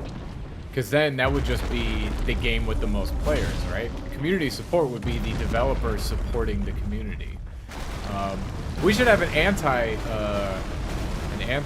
award for this because Nintendo would just get obliterated because they fucking stop people from streaming their games and shit and hurt the fighting game community and stuff.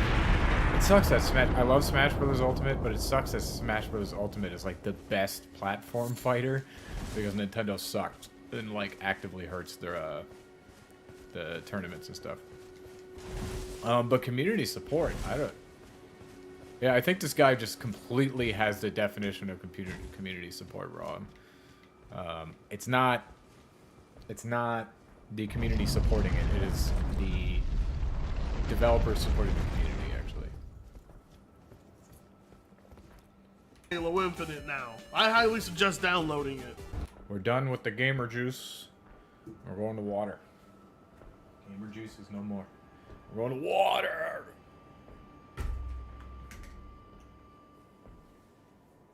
Okay, now it's time for Best Debut Indie Game. Oh, hey, look, it's the same category all over again. It's not quite the same category, but that seems like you are double dipping. Could you also have Best just Debut Game? Like, what's it called? I don't know if it's on here. Maybe they're going to consider it an indie game because we don't know the fucking definition of it anymore. It's a confusing mess. Can I get this guy? Yeah, I can. Got him. But is Atomic Heart? That was a debut studio, right? I believe that was their first game. I didn't play it, but could that go on here? I don't know. Maybe just best debut game might be good. The problem with that might be with like if you look at like you could say like Halo 4 was the debut game for 343. You know, it's like a Microsoft fucking game. So maybe it's not fair for just debut game, but this does feel like you're double dipping in the indie category, which is kind of strange to me, especially with the fuzziness on what an indie game is. The nominees are Cocoon, Dredge, Pizza Tower, Benba. Pizza Tower is dope. I haven't played enough of it, but Pizza Tower is dope. It's a really weird art style that I really appreciate it, which actually, fuck it. Goddamn. Pizza Tower should have been nominated for best art style. Pizza Tower's art style is fucking crazy. I barely won, but I did. And that's all that matters. Alright, we're gonna bloody slash a couple of y'all. That hit the wrong guy! No! That's so lame. I was trying to aim for one and it just went around it. That is so lame. Not a big deal. We can handle it. But yeah, Pizza Tower's art style is absolutely insane. It looks like it's one of those weird art styles where it looks simultaneously very detailed and really shittily drawn at the same time. Kind of like some of the Adult Swim stuff, like Squidbillies or like 12-Ounce Mouse. Sorry, I forgot to mute again. I fucking keep forgetting to do that. But yeah, Pizza Tower, great art style. And just fun style in general. And Viewfinder. For Best VR AR Game, the nominees are... Nobody here realistically cares about this category. Yeah, that's probably true.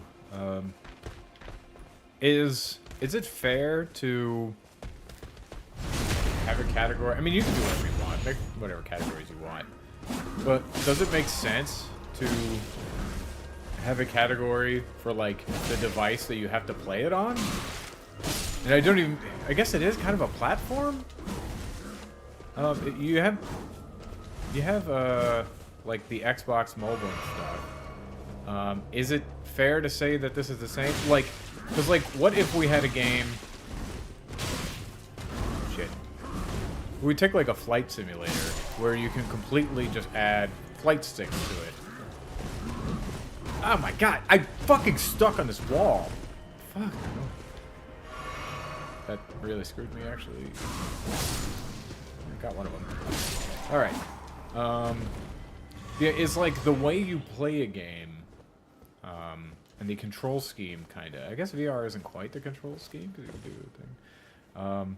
But is that enough to make its own category? Probably. If you have, like, Xbox and PlayStation categories, I think adding categories for other ones is fair.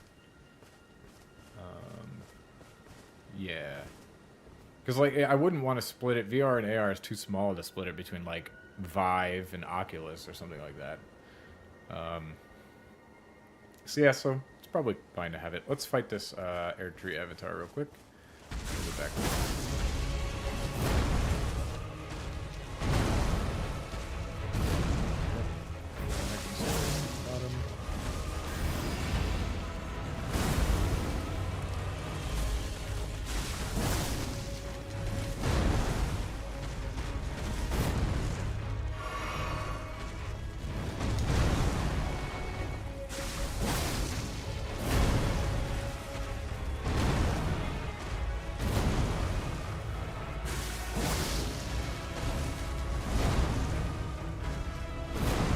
Fine against him. Predictable, my dude. Okay, gonna do this, where those guys come out. Run from them. And swing, and third one. Oh my god. I didn't expect it to do that. That was crazy.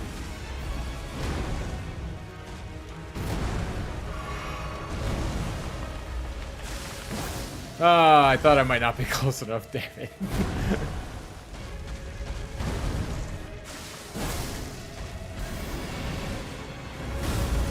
Don't matter. Oh, that wasn't the summoning one. I thought it was going to be a summoning one. Would have gone in there, got him to smack on him if I knew. No! Dead. Oh, those things still around when he's dead? That's bullshit! That doesn't make any sense! Yeah, I guess it does make sense. It doesn't matter. I felled him. I'm just gonna get revived right there. Yep, we got it. We got it. We got it. That's funny. Oh, okay. Yeah. It is what it is, but we got him down. And we're right here. Oh, these fuckers are still here then. Wait. Where are my... Oh, there they are. That's annoying that I gotta fight these dudes again. Well, I don't really have to. I know I say this all the... Damn it! I did it. Gotta go next. Alright, kept the spot. You guys saw one of the other videos. That's a sneak peek for maybe tomorrow? Yeah, just one of the other videos I want to respond to. I thought this was topical since Game Awards nominees just came out, so I figured now was the time to talk about them. We suggest downloading it.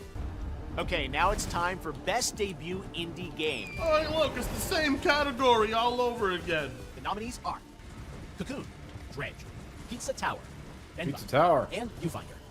For Best VR... The only one I played is Pizza Tower. Pizza Tower is cool. Need to play it more. So, my choice is Pizza Tower. There's so many categories that I just don't care about. That's one of the reasons I wouldn't watch the shows. I just don't give a shit about 75% of what's going on. Probably higher if you count like all the nonsense they do in between, because I don't really care about the performances. I care about some of the trailers, but not a lot of them. Even then, I don't even watch trailers for games that I am excited about most of the time. So yeah, I don't know. Anyway, yeah. Got all those tiers. Once those are attained, follow the road west until you hit the cliff side and gravestones that allow you to drop down to the ground level. Follow the road west. I think it's this? I think that's where you want us to go. We're going to Rio Lucario Crystal Tunnel, so that's probably that. Alright, so let's go. AR game, the nominees are... Nobody here... Also, it's a bit strange that VR and AR are combined. They're two different things. I understand why they're related, but I don't know. It's weird to be like, oh, here's Pokemon Go. I mean, Pokemon Go isn't on this category. But Pokemon Go has AR stuff in it, so it's weird that that would be put up against like Half-Life Alyx or something like that. Like, does that make any sense? Not a lot, I don't think. Realistically cares about this category, so no commentary. Content Creator of the Year, the nominees are Iron Map. I had to look up these people when I did this. I'd never heard of any of them. I'm on YouTube a lot, and I'd never heard of any of these people. YouTube's just getting, it's so big. I mean, it's been big forever, but now it's so big where it's like, you'll have millions and millions of subscribers and views, and just, I've never heard of you, and I'm on YouTube all fucking day. So, it's just wild how big people can get, and I've never even seen a Mr. Beast video, and he's the most subscribed dude on YouTube. I don't think I've ever had one recommended to me by the YouTube algorithm. It's just the sects, the little sections of YouTube that you can get into. It's just interesting. But yeah, since I've never watched anything by these people, I just don't give a shit. I don't have an opinion on any of this. None of it really matters to me. I'm assuming this dude's gonna say the same thing. People Make Games, Wackety, Spree, and Cypher PK. Ugh. I don't know who any of those people are. I don't know. Ditto. I have no idea what's happening.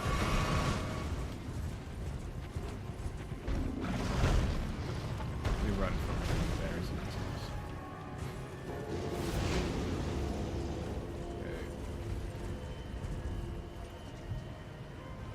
Still coming after us? I guess so, kind of. Okay, so he's saying we could drop down? Where's the way to drop down?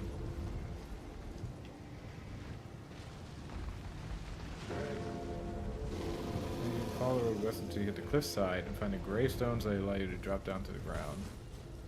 Gravestones. They don't appear to be over there. Where are they? Maybe a little north? Ah, here we go. There they are. I'm gonna get off the horse. It looks like it's gonna be easier when I'm not on the horse. Yeah. Who the hell any of those people are, but I'm very disappointed Yang Yi isn't here. You guys snubbed Yang Yi of his voice acting award, and now you've snubbed him of content creator. Yeah. I mean, he's just making a joke, but okay. It's funny. Sure, it's funny. Why not? Don't you know how much of a legend Yang is? Whatever. Congratulations to whichever nerd wins this one. I'm curious, because maybe it's just a clickbait. I could just be falling for the clickbait. But he wrote in the thumbnail, it was game G-A-Y-M-E. When are we gonna get to the nominees that were nominated because they got gay people? I was really thinking this was gonna be some really anti-SJW kind of stuff, and I was just like, okay, it's probably some interesting take that I'll be able to respond to. But it's just not as intense as I thought it was going to be, I guess. I guess that's my fault for not vetting it. Maybe there's gold in them there hills. I just haven't found it yet. Okay, so this is a... Oh, I gotta go all the way over here. Yes, the best platformer ever. Elden Ring.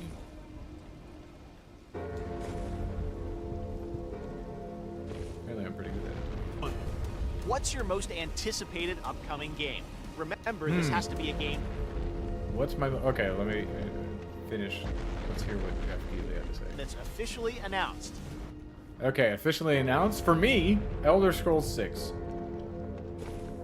It's not coming out for years and years and years, but that's the one I'm looking the most forward to. After that, I don't know. What the hell is even coming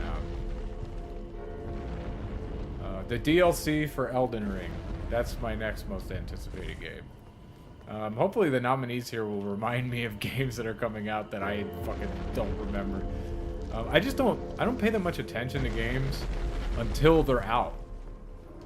Or until their like reviews start coming out. That's when I start getting interested. I stopped feeding into the hype machine a long time ago. Since we're here, we might as well handle this, but we are going south to go to that crystal tunnel. Yeah, hopefully this will enlighten us on some games that are coming out that I forgot about. Nominees are Final Fantasy VII Rebirth, Hades 2, Like a Dragon Infinite Wealth, Star Wars Outlaws, and Tekken 8. Oh, yeah, mine would be Tekken 8. I love Tekken 7. I didn't get deep into it. I don't actually know how I'm supposed to take down this one. So I'm just going to run away for now. Yeah, Tekken 8 would definitely be mine. I completely forgot about that. That's the only game I think that's coming out next year that I currently give a shit about. But Tekken 8, hype. I've heard some bad things, but it's like netcode, which have me worried because I'm not hardcore into fighting games, but I do normally like to dive into like ranked matches a bit. Like I'll play through the single player, then play through some arcade modes just to get my feet wet. But I like to dive into... Oh shit, I'm missing all kind of tunnels and shit. I like to dive through a bunch of it. Or I like to dive into the ranked matches a bit, but if the netcode is really bad, it's going to be disappointing. So hopefully that gets figured out before the game actually releases. Talk about one of the most underwhelming awards to have to bring home. Fuck. Basically an award for doing absolutely nothing. And oftentimes is... I was so good at so good at the platforming earlier, and now I'm just complete trash at it. I would agree, like, this one is a weird one. Oh shit, I gotta go back down the fucking platforms, don't I? Oh, son of a bitch. That is so annoying. I didn't see a Site of Grace nearby. Maybe I'm fucking stupid. But that is really fucking annoying that I have to do that. So let's go do it, I guess. Anticipation. Oh yeah, but this is an award for good marketing. Or just you liked our old game, so you should like the new one. This is not an award that tells you anything about the actual game, unfortunately. So it's a strange one. I might agree with them here. I feel like the Game Awards should focus on the developers.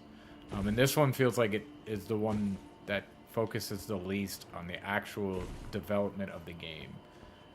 So I don't really like this one as a category either. I would have to agree with him here.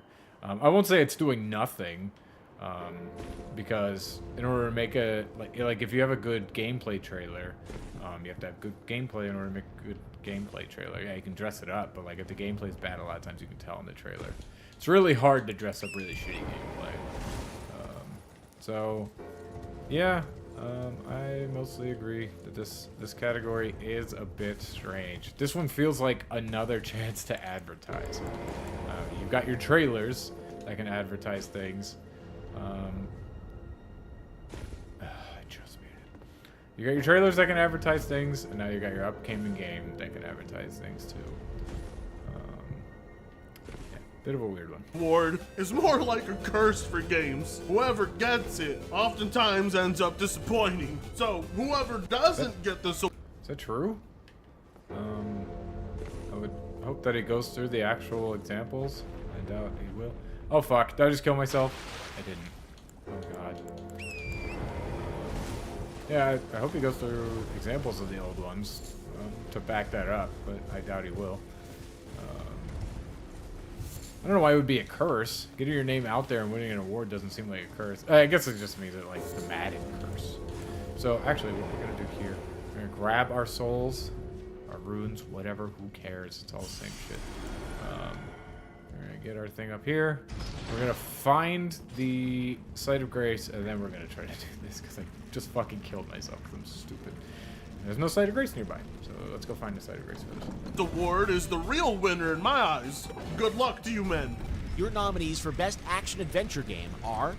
This one's also a weird category to me, because it's just like, what is an action adventure game? This is just games that don't have strict other, like it's just basically your non-sports, your non-RPG, your non-shooting, your non-fighting. Like, it just feels like this is the one that just, you don't fit anywhere else, so we're putting you here. Which is weird. Action adventure is not well defined at all. So, yeah, it just feels like it's, because like every game has action in it. What's an adventure game exactly? At what point is my game an adventure game? I'm playing Elden Ring. Is Elden Ring a 888 HOW 08? Not sure what you're saying there, my dude, but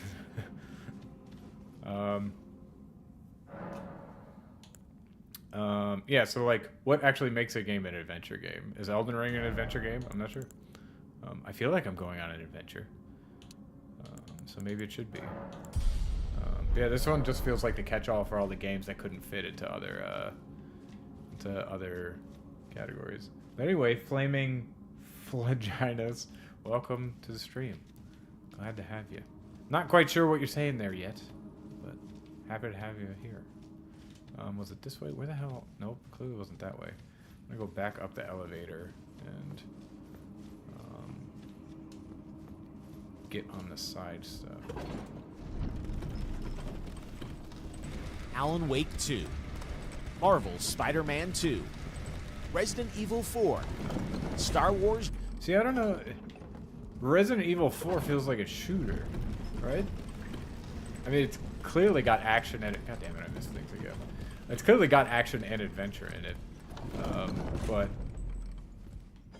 is that, like, I don't know. That doesn't feel like that's the time that you want to say that it's an action-adventure game. I missed that one. Damn it. Okay, let's try to get as much as we can. We're going to specifically aim for that spot next time. But yeah, this is just, it's a really flumpy category. Really blurry lines. So, I don't really appreciate the ones that are really blurry lines. Jedi Survivor, and The Legend of Zelda Tears of the Kingdom. I guess I would agree that the other ones are action adventure. It feels like the action part of action adventure should mean non-third or first person shooter, right? Because I don't know that you wouldn't call like Call of Duty an action adventure game. Well, you wouldn't even call it an action game. You just call it a shooter, right? So I don't know. The action. Neither of the terms are very good. Let's see what he has to say though. This we can get it. Someone really has it out. No, for God damn it! 6. Why don't I know how to do the that? best action Why am I so game bad of at the year this? is not on this list. Unbelievable. See, I know what Hogwarts Legacy. See, I would probably switch. Can you go through this? I don't see how I'm supposed to get to that one. Is it just I'm supposed to drop down from here? Oh, yeah, that totally works. I'm a genius. So yeah, I think Hogwarts Legacy would totally fit here better than Resident Evil 4 would. But yeah, it's just a really blurry category. Legacy did to piss off this specific crowd, but I'm not quite sure what Armored Core 6 did. Must have committed the crime. Yeah, Armored Core is also like, since the mechanics that it isn't aiming, I would say it has to probably fit in the action adventure. That seems like a legitimate snub to me too. Armored Core 6 is great, and it's got a lot of melee combat in it too. So yeah, I would absolutely take out RE4. I love RE4 remake, but Armored Core or Hogwarts Legacy definitely feel like they belong in here. I totally agree with this guy. Of not being cinematic enough. Seriously, I can't think of any other logical reason why Armored Core 6 wouldn't be placed on this. I guess since Armored Core isn't,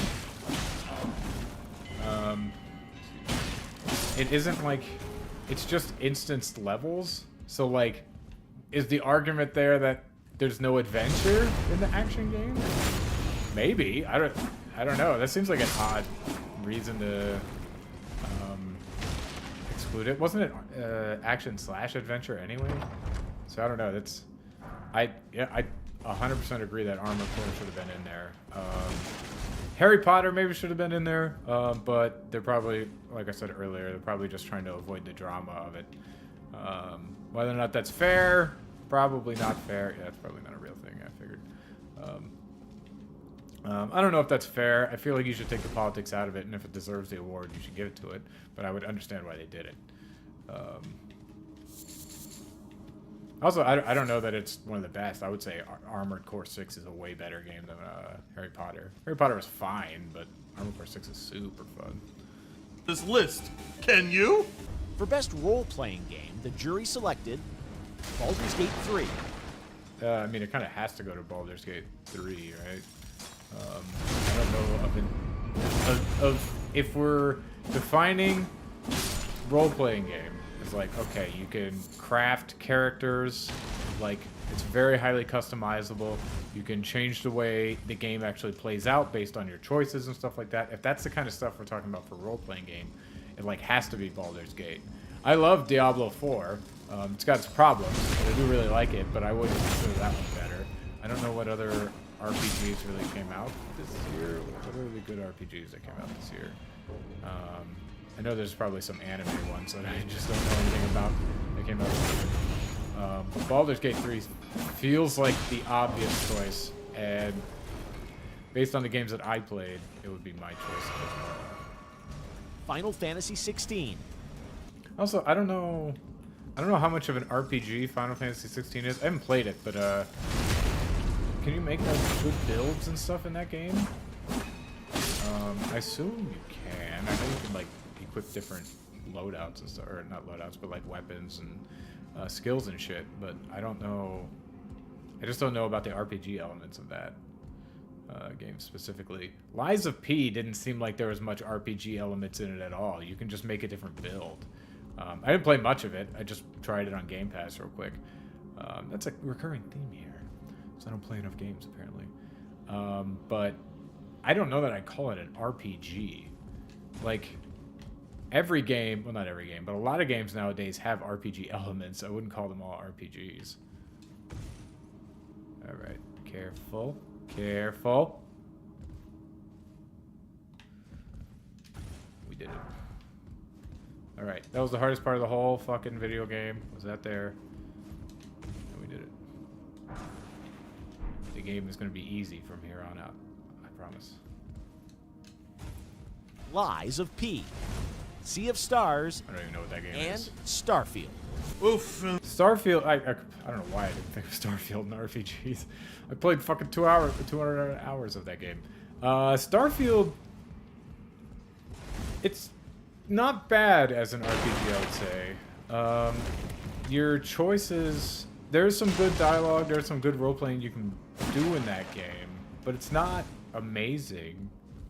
The build diversity isn't that great either. You can start off real different, but you end up, the place where you end up is like almost always the same. So there isn't great build diversity. The dialogue does affect things. It's not that much. I'm trying to think of like the major choices you make at the end of each storyline. Like how much are those affecting things in the long run? I think like when you do the Crimson Fleet, if you pick the bad guys, you're more wanted. Like, you'll find people that try to fight you more. Nothing really happens at the end of was it Freestar Rangers? I don't remember anything major that happens there. I don't even remember what the choice was. Oh, you gotta kill that dude. That's what it was. The one dude is evil. I don't know what the difference is between those ones. You can kill the... I don't remember the name of them, but the big bad aliens that were screwing everything up. You can kill them in 2 different ways. I think that basically just means that you can kill them with the... Oh shit. Fuck. Terrible at the video game. I think that basically just means that you might see those creatures rolling around if you kill them with that, and if you kill them with the microbe, you won't. That's not a very impressive choice. So I like it. It's not an awful RPG, but I wouldn't say it's a good one. So I'm saying it's best RPG. Yeah, I couldn't think I could give it to Starfield, even though I personally like it a lot. There it is, Starfield's 1 nomination. But I mean, it's being pitted against. Yeah, I guess I feel like Starfield does deserve a nomination somewhere. I don't know where else it would go. I don't think it deserves a Game of the Year nomination. Maybe. It doesn't deserve to win it. I don't think. It was my personal favorite game this year, maybe. That or Diablo 4 was my personal favorite, but it does not mean it's the best. So I don't know where else it would fit. It actually is kind of action-adventure-y. In fact, I would say it's more adventure-y than a lot of the games that they put on there. Maybe Zelda is a bit more action-adventure-y. But this is a problem with the definitions of these categories. Is like we're not sure where to put certain games on them. Baldur's Gate 3, so it doesn't stand a chance. For Starfield, it's 1 nomination, and it doesn't even stand a chance. Oof. In the category of Best Fighting Game, the nominees are God of Rock, Mortal Kombat 1, Nickelodeon's All-Star Brawl 2, Pocket Bravery, and Street Fighter 6. If Street Fighter 6 doesn't win that, that's absurd. Mortal Kombat 1 seems alright. I haven't actually played it, but Street Fighter 6 is like, especially after Street Fighter 5, Street Fighter 6 is incredible. I'm not some fighting game nerd. I just kind of play them when they come out, and then I normally fall off at some point. A couple months later, currently playing Street Fighter 6 still. But Street Fighter 6 is a technically sound, fun game. From what I've seen of like the competitive crowd, it seems like it's pretty good there too. There are some issues with the balance. It seems like maybe Ken and JP might be too high, well, especially Ken. So there might be some issues there, but it seems like this is generally, the players love it, the pros love it, the critics love it, so it should win, right? That's the definition of a good one. Like, what's the major category of gamers? Even casuals like it because of the modern controls, so feels like it should be a shoe-in for this. 6. There is a Nickelodeon fighting game released this. Nickelodeon All-Stars Brawls 2 was actually fun. I played it for a couple hours because I wanted to just have something that I can kind of mindlessly play on my Steam Deck.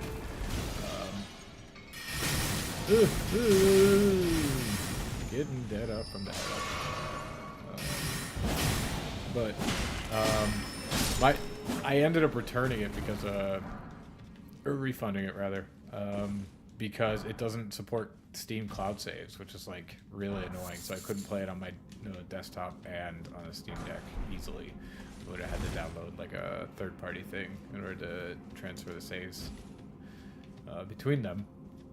But it seemed like a solid fighting game. People said that I played the single player a bit. It seemed fun. People were saying it was pretty good. So it reviewed. It was weird. I looked up like the Metacritic and stuff on that. People were reviewing it really low because they hated the Switch version. And for some reason, like I think it was Metacritic or OpenCritic or both, weren't separating them well, so it looked like it was reviewing really poorly, when it actually wasn't reviewing very bad. Like, IGN gave it a 9. I know that's not the best thing ever, but, like, IGN giving it a 9 probably means it's at least okay, right? It's not their 7 that they just hand out to every other fucking video game. So it's gotta mean something, right? But yeah. Still, just feels like it's gotta be Street Fighter. This year?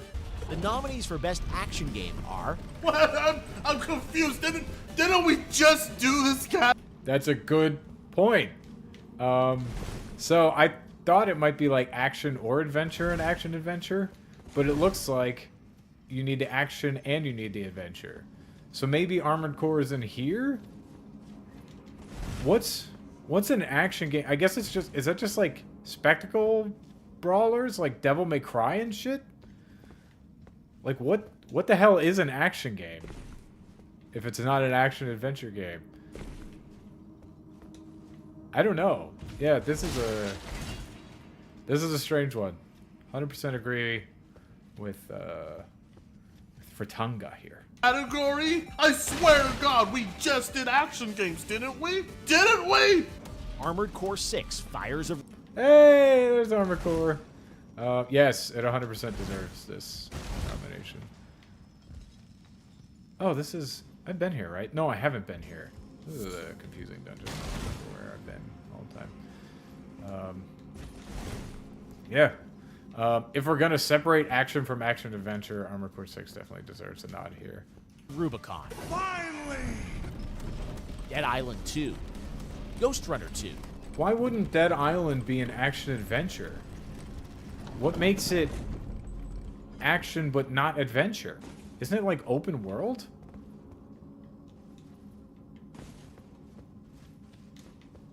I don't know. But yeah, this category is incredibly confusing. I already went here, but I don't... Oh, okay, I should have just looked over here. Somber Smithing Stone, Crack Crystal. A bunch of these crack crystals. This is a pretty big one that I'm just a little bit... I'm getting a little bit lost in this dungeon. We'll find it our way. Hi-Fi Rush, and Remnant 2. Remnant 2 is also...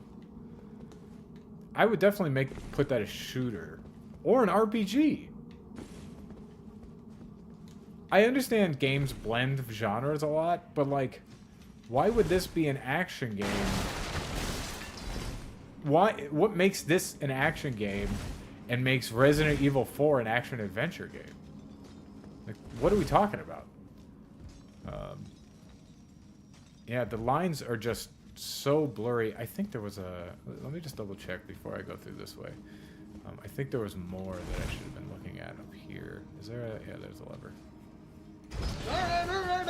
I'm digging the strong presence Hi-Fi Rush has at this award show. Game was seriously taken into consideration. It's got more nominations than Starfield. Oof. Innovation and... Yeah, that's not that surprising. Starfield had more... It had reasonably good critical reception, but from the users it had more mixed reception. I don't know that anyone, even the reviewers, weren't saying it was some amazing thing. And Hi-Fi Rush is maybe not groundbreaking, but it at least is like... It's different, whereas Starfield is more the same. So I'm not surprised at all that it gets a lot of nominations here. Accessibility celebrates games that are making our industry available and enjoyable to more people. Well, if you guys want to learn about accessibility, go watch my response to Jim Sterling, where he talks about how games need to be easier and that'll make them more accessible. We had lots of fun discussing that, so go check that out. But yeah, I was wondering, with this category, are we going to do the conflation of accessibility versus difficulty? Because they are two different things. You got your like colorblind setting to make it so that colorblind people can see it, versus you got your your combos are easier. So it's, yeah, I don't know. The game is easier so that people who can't do the combos can still play the game. There is a line there. And I wouldn't say that just because a game is hard that it is inaccessible. These are not the same thing to me.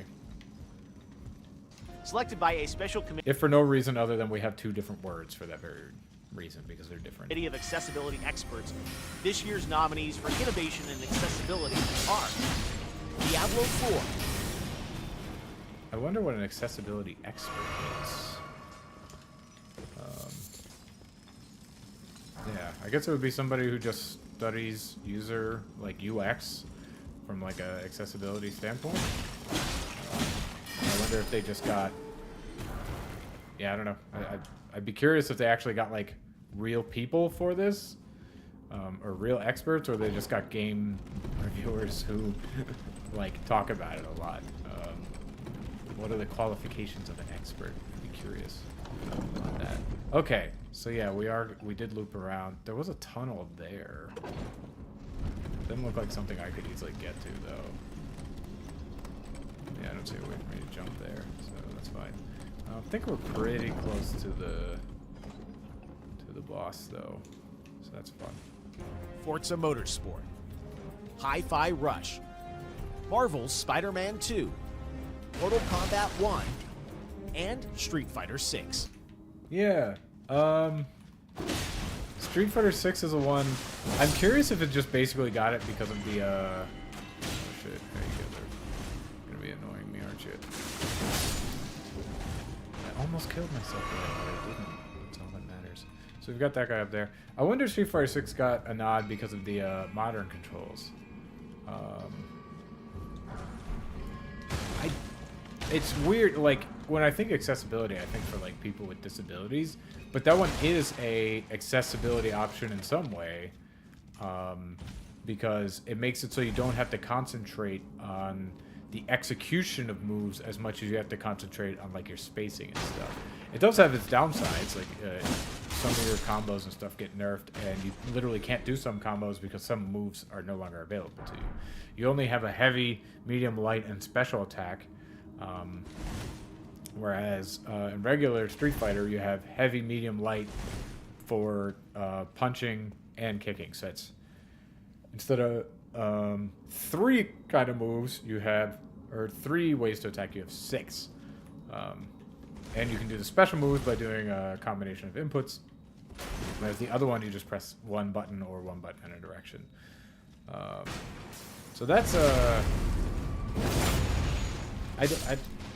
the line there, like, is it difficulty?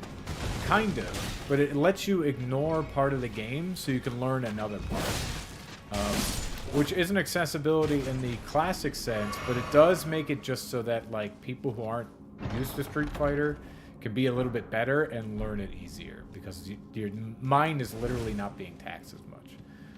So that's an interesting one. I'm curious if that's why Street Fighter got it. I really don't have an opinion on accessibility in games. I'm fucking blind without my glasses or contacts, but I play games with them, so I don't ultimately need accessibility options. So yeah, just don't have a strong opinion on this one. This is the award that should be presented by Jim Sterling if they ever get the chance. Most disabled person out there, Jim Sterling. Jim Sterling is the most disabled person out there. It should be probably that one. I can't remember the name of the dude. There's a dude. He made a thing called like Able Gamers or something like that. This is like organization. I tried to dodge. I don't know why it didn't let me. That was weird. But you know, I'm bad at the game, so because this game is inaccessible. But yeah, that should probably be the guy that does it. Although Jim Sterling does focus a lot on it. Handing out this award would be perfect. Well, good luck to whoever takes this award home. I know it's going to be a hard one to display on the shelf, but yeah. Next up. What does that mean? That the accessibility award would be a hard one to display on a shelf? Why? What are you talking about? I legitimately have no fucking idea what that means. Is he saying that it's a stupid award, so like nobody cares, so it would be embarrassing to get it?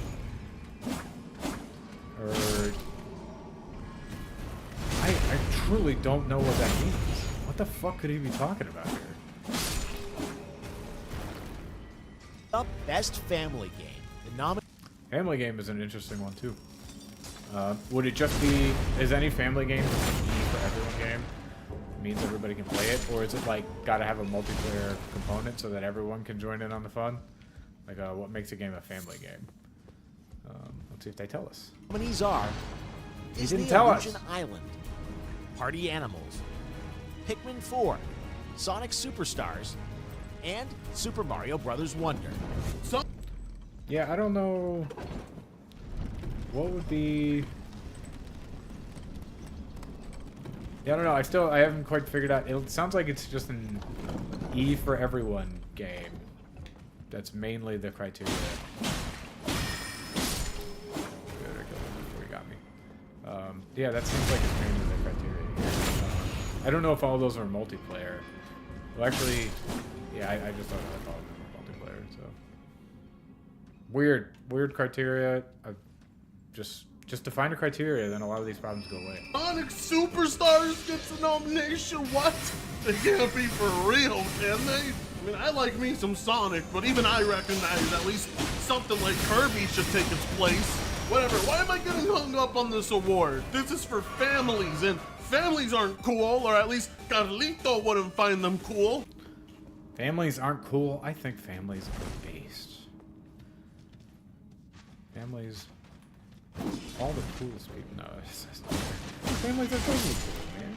What are you talking about? What are you talking about, man? Maybe families aren't sexy. Maybe that's what it means by cool. And that's something you show off. Families are there.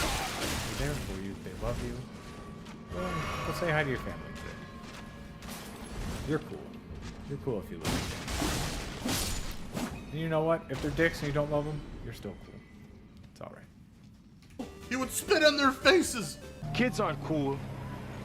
They shouldn't be allowed on the beach. That's true. Kids should not be allowed on the beach. Based. Fuck children. We don't, well, don't, you know what I mean. Kids suck. Take them out of all public spaces so adults can enjoy them. They're too annoying. Get rid of them. Families are cool, but only the adult ones. Oh my god, I tried to pause it, and I fuck getting obliterated by this guy when I did that. Okay, alright. We got it. We're alive. This guy and his little drill or whatever aren't gonna scare me anymore.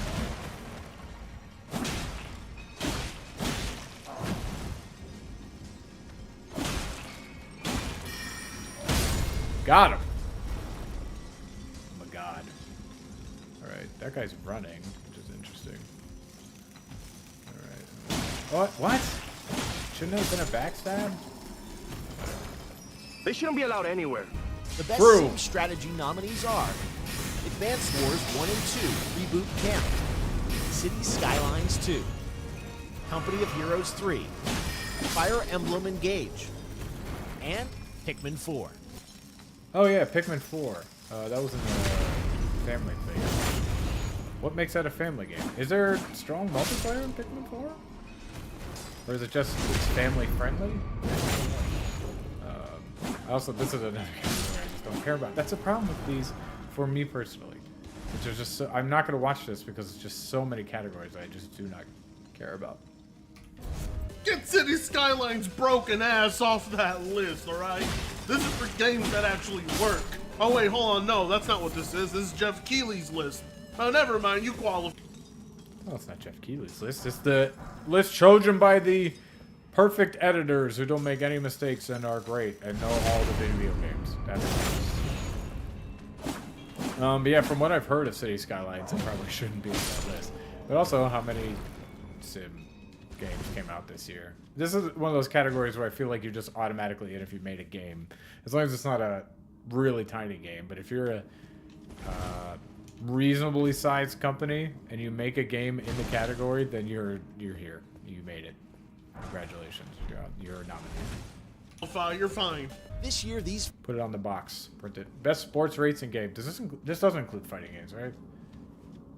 Yeah, I don't think it does. 5 games are nominated for Best Sports Racing. EA Sports FC 24, F1 23, Forza Motorsport, Hot Wheels Unleashed 2 Turbocharged, and the Crew Motorfest. I haven't even played it. Well, I haven't played any of those games. I automatically give it to Hot Wheels because Hot Wheels is dope. Not even like the game, just the brand. Hot Wheels are cool. I've always loved Hot Wheels, so they deserve the W. That is my opinion. It is the objectively correct one. Go ahead, argue all you want. Say Forza is better. Say your fucking football club or whatever is better. You're wrong. Hot Wheels for the dub. Let's see if we can get... There we go, we did it. I don't know, do the people mentally ill enough to buy these games yearly, That's not all of them. Hot Wheels Unleashed isn't a yearly game. Forza is somewhat yearly, I think, right? Because they have a Motorsport and Horizon, which I think they alternate years at this point. I'm not 100% sure. I don't remember. Horizon are good games. Motorsport, I'm sure they're good, but I just don't give a shit about them. But the Horizon games are good. Let's get through here. Got a Crystal Guardian thing that we're fighting. Go get them, dogs. I think I struggled with this on my other... Oh, I think you had to bring out a hammer because they like resisted the slash damage or something. Something. So far, I'm not doing so good. So not the best start. The dogs are dying. The dogs are dying. That means I am dying. Yeah, I'm still not doing very much damage to them. Ugh.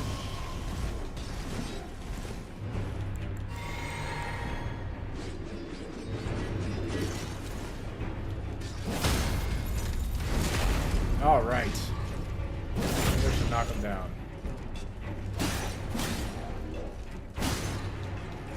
Okay, so they get staggered pretty easily. Oh, they're actually not hard at all. Don't do the bloody slash. All right, we did it. We did it. We did it. Yay. I think we pretty much got everything in the caves. I don't know if this thing says something else, but I think we pretty much got everything in the caves. Gravestones, yeah. Exit tunnel, find your way up north in the Bellum Highway. Okay. Exit the tunnel. I shall. Favorite game win. If you're wondering what I want to win, well, I want it to be Hot Wheels. What did you think? Yes! Based opinion. Just give it to Hot Wheels. Fuck it. They're awesome.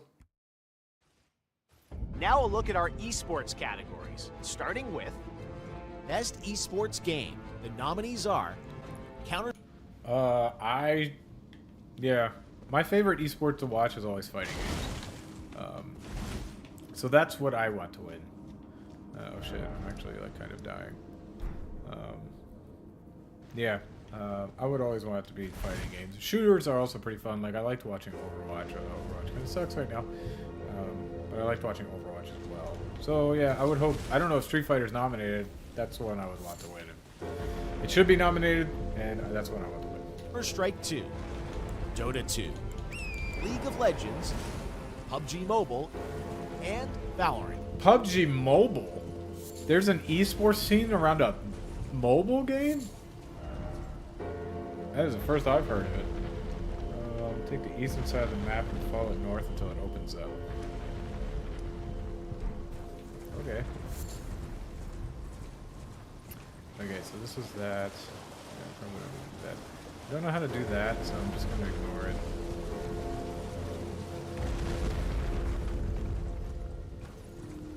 Into Bellum Highway. Okay. That's probably something to do with this. Okay, we just take the eastern side of the map and then go. Okay, sure. But I did not know there was a mobile esports game. That's strange. I would have no interest in watching that, but you know, I guess it's real popular. But the fact that no fighting game is represented is really weird, especially because Evo is gigantic. That doesn't make a lot of sense to me. And Capcom has their own fighting game tournaments too, so it seems really strange to me that Street Fighter wouldn't be included on here. And it's even stranger that no fighting game at all would be included. I don't know why that would be the case. Okay, struck by lightning here? The same award all these games take turns holding. Would you look at that? Yet another one of those categories. I would also agree, like, a lot of those games have been around for a long time. Wouldn't you want to put games that are at least somewhat new there? Because we're talking about this year. I understand. Yeah, I don't know. It's a weird mix because, like, it may be that these are just the best games to watch this year. But I don't know. Maybe have a couple more new games. Street Fighter just solves a lot of the problems. Put Street Fighter in there. People pretend to care about, but I refuse to do that, so let's move on. Your best esport athlete nominees are... After all these years and all of that feedback, they continue to... Yeah, this one's... I think it's fair to put this... I mean, put that category there. I don't know how many people watching actually know anything about any of these people, though. It seems like they're just like... This is just kind of lip service to the esports community, I guess. Like, what makes a person the best? Do they just have to win something? And if they're on a team game, like, what makes them win over the rest of the team? I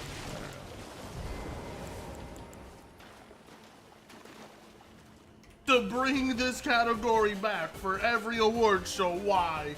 I don't care. I don't even want to know who was nominated next. For best esports team are committed. I can't give you my thoughts on it, which I have none because I don't really give a shit about it either. Guess we're moving. He nominated these teams. Next! The best esports coach nominees are... Yeah, how would we even know what the best esports coach is? Would it just be the person who has the team that won? Like, wouldn't that be the best esports team then? Or no?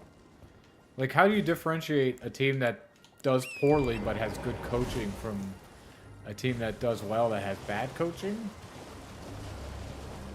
Like, is that a thing? Can you even do that?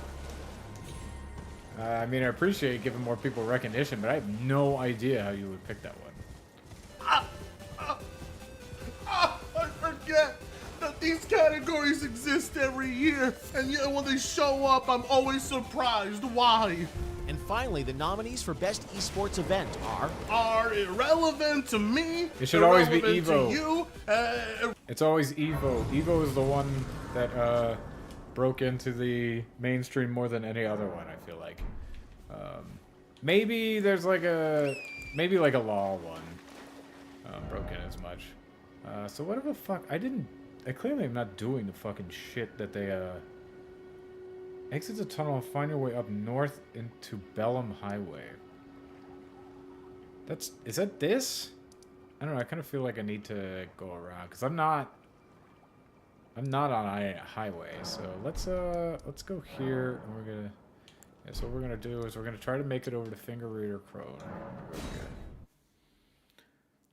Yeah, but I don't know, there's not that many categories that, like, how do you, is it just the ones that has the most watches? Like, I don't know, wouldn't that just be the same ones every year? I don't know, it seems like a weird category to me. Relevant to anyone who cares about video games. I mean, Jesus Christ, that's already 5 categories dedicated. 5 categories to esports does seem a bit much. Esports is it's a niche of video games. So I don't know. I don't think it makes a ton of sense to have 5 categories on it. I don't know who that's helping, really, I guess. Alright, we're doing these platforming again. Yay. To esports. This is ridiculous. We have awards for the individual player, awards for the team, awards for the game, awards for the events and arenas, and even awards for the goddamn coaches. Absolutely ridiculous how every single year... I would agree. I think I would just do like team, or no. Yeah, I would do game, team, player. And I would say that the players can't be people who are... Actually, I don't know. That might not be fair. Yeah, just award team and player. If you're even going to have them. Or award a game, team, and player. Game feels obvious to me. I think that's a totally fair one to have. Team and player is just like, yeah, they're fine to have. I don't know. Is this even where they're fucking telling me to go? I don't even know where the hell they are. Yeah, 5 seems extreme, especially because it's a pretty niche thing. Esports aren't huge. A lot of people who play games don't pay attention to esports at all. They continue to prioritize these stupid categories. It's time for our final 2 categories. Best Game Direction, which recognizes... Oh, so we don't have the Xbox and PlayStation ones. So yeah, so why is there a mobile and VR categories that are separate? That seems really strange to me. Shall I turn your room? Let my Yeah, turn my room into strength. I need 70. I need about 7,000 more. So yeah, we're just gonna do that. Yeah. I don't know why we have the other platform-specific ones when we don't have ones for the main games. Okay, we got Golden Room 6. Getting me anywhere near 7,000. Okay. Strange. Extraordinary creative vision and innovation in game direction and design. This year's nominee. This one is always a really strange one too. What is game direction? Well, not like what is it as like a title or a job that you do, but like how do you differentiate that from just a really good game that should win Game of the Year? What is the difference there? Is it just like this one's more interesting? Like maybe Game of the Year is all people or all games, and game direction would be a game that like broke new ground or something, or does something really unique. Oh, Bach is here? Oh, hey, Bach. Yeah, I guess we'll talk to him. This is still not...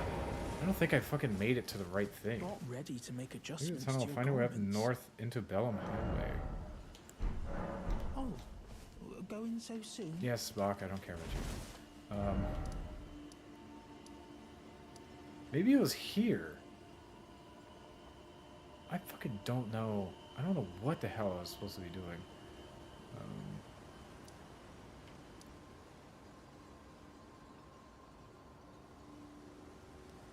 Yeah, this isn't where the madness is, I don't think. So I think it's here. I think we're gonna go north from here. I'm so confused about what the thing wants me to do now. But yeah, I just don't know how you differentiate good game direction from just a good game. A good game is gonna have good game direction. It's just a necessity. I don't know. Maybe you can have the other way around, where you have a like mediocre game. I don't think you could have a bad game with good game direction. I don't know if that makes sense. Maybe you can have a mediocre one with good game direction? Maybe? I don't really know what that looks like. So I just don't understand the distinction here. Can we even go north from here? Maybe we gotta go by the tree and go around? We can do that. Yeah, I just... This one, again, is just not well defined to me. I just don't know what they're talking about. These are Alan Wake 2, Baldur's Gate 3, Marvel's Spider-Man 2, Super Mario Bros. Wonder, and The Legend of Zelda Tears of the Kingdom. See, that list of 5 right there feels like it's just a Game of the Year list. I don't know how different it is from their Game of the Year list. I don't remember. But I'd be curious. The overlap has to be insane. It's got to be like 80% of them are the same fucking thing, right? Like, what is the major difference? I don't understand. I don't know. If anything other than Baldur's Gate 3 wins that award, we will send Matan Evan back out there to get your ass again, Jeff. The nominees were Game of the Year at the Game Awards. Yeah, well, also going, like, talking more about the video. I wish he talked more about, like, what he thought this meant. This is incredibly confusing to me. I don't know. Maybe I'm the stupid one. That's very possible. But I don't understand the distinction here. So anyway, what did we have? We had Baldur's Gate 3, Super Mario Wonder, Legend of Zelda, Alan Wake 2, and... Shit, I forgot the other game that was on there. Was it Resident Evil? Fuck, I don't remember. But that's got to be a huge overlap, right? Let's see. Let's actually go back. We're going to find out which games it was again.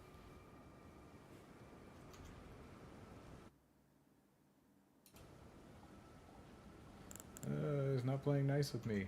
Come on. There we go. And design. This year's nominees are Alan Wake 2, Baldur's Gate 3, Baldur's Gate 3, Marvel's Spider-Man 2, that's what I missed, Super Mario Brothers Wonder, and The Legend of Zelda Tears of the Kingdom. Alright, so we're going to remember those. We've got Tears of the Kingdom, Super Mario Brothers Wonder, Alan Wake 2,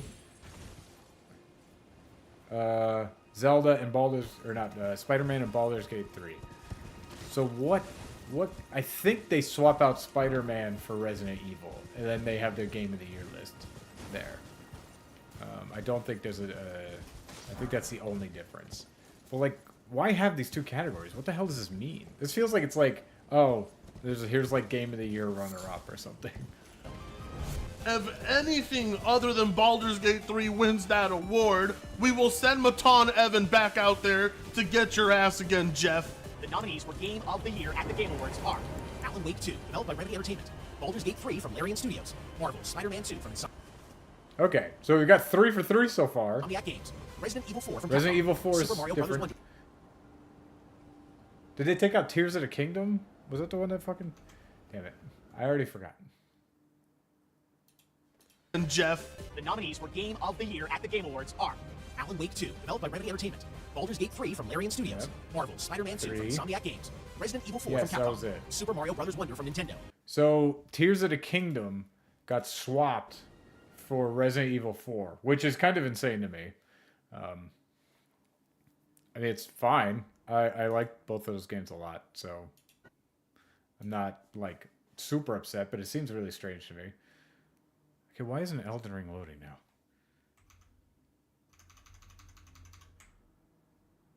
The PC just doesn't want me to play Elden Ring now? Oh, there we go. I did it. Yeah, so if we take the one that's missing, or the two that are like swapped for each other, we're saying that Resident Evil 4 is a better game than Zelda, but it's shittier game direction. What the hell does that mean? What's the difference? Is it just that we like open world games more than we like shooting games? Also, I think Zelda probably deserves it more than Spider-Man. Yeah, I don't know. That's a strange one to me. I think Baldur's Gate 3 should be the one that takes this one. It feels like it's one of the best crafted games, and it's the most unique on the list. It's one of the best RPGs ever made. It feels like incredibly highly rated by like every critic. All my friends who play it have like thousands of hours in it, so I enjoyed what I played of it, but it's just not really my type of game. God, I'm getting smashed. Yeah, so like I just the difference between the two lists is only one game, and that one game doesn't tell me anything about the two categories. I have no fucking idea what they're talking about anymore. Okay, so we found the Bellum Highway. Is this what they were talking about? Black Knife Catacombs?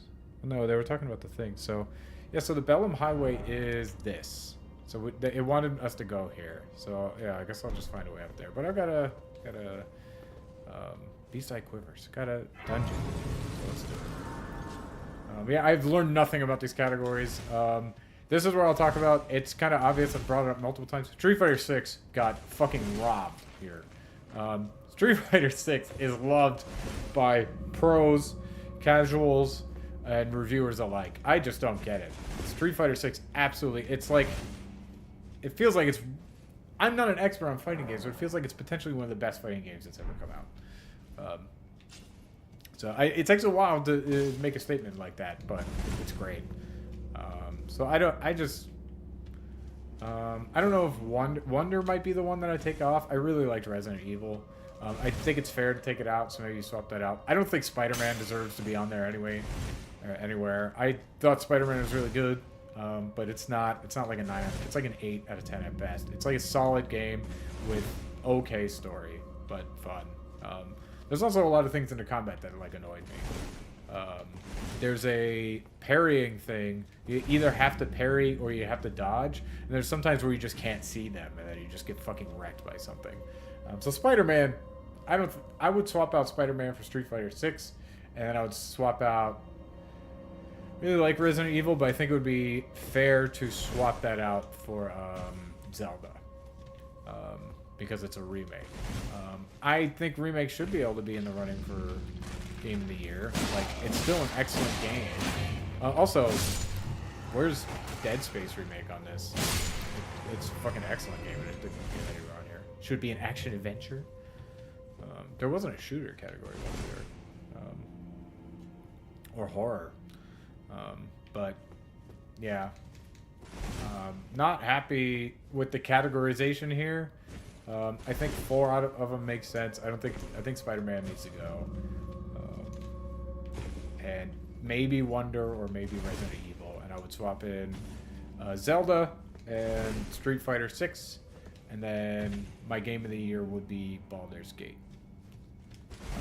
My personal Game of the Year is either not Resident Evil. Is either Diablo or Starfield. But that is an entirely, this is not the best game, I just like it. That's all that is. It is super, it's not, I wouldn't say biased, but it's super subjective. The most well-crafted game I played might be Armored Core 6. I thought Armored Core 6 was... Actually, it would probably be Baldur's Gate. God damn it. Can you just die? Baldur's Gate just seems like it's incredibly well made. I don't know why that thing didn't die like 3 times. Oh, does she resurrect them? Is that what's happening? So it's like, I've killed these things so many times. Okay, I was struggling there. I didn't know what was happening. Do I have one? I do have one, yeah. Well, you always buy them. But yeah, let's learn what his opinions on them are. And The Legend of Zelda Tears of the Kingdom from Nintendo. Really? Resident Evil 4? I mean, I enjoyed the shit out of that remake, but come on. This is for games released in 2023. It's a remake. It is not a remaster. This argument is weird to me. It's a brand new game. Like, yeah, is it based on a thing that already exists? Like, yeah. But, like, it doesn't use the same engine. It doesn't even use the same... It doesn't use any of the same assets, as far as I'm aware. It doesn't even use the same voice acting. They didn't really have to redesign the story. But they added things to it that are better. Like, the stuff they added... Is it Diego? I can't remember the one dude's name. But the stuff they added with him was great. At least from what I heard. I haven't actually played the OG one. But that's a really... I think remakes, by their definition, are entirely remade, so they should be counted. Yeah. I could get why you could say, like, oh, it loses points for originality, but they shouldn't be just discounted entirely. It's a game from 2005! It's already won Game of the Year in the past! Why is it a runner-up for Game of the Year again in 2000? Yeah, I mean, I don't know. I don't have anything to say other than what I already said. It wasn't made in 2005. It just wasn't. It's a different game you're talking about.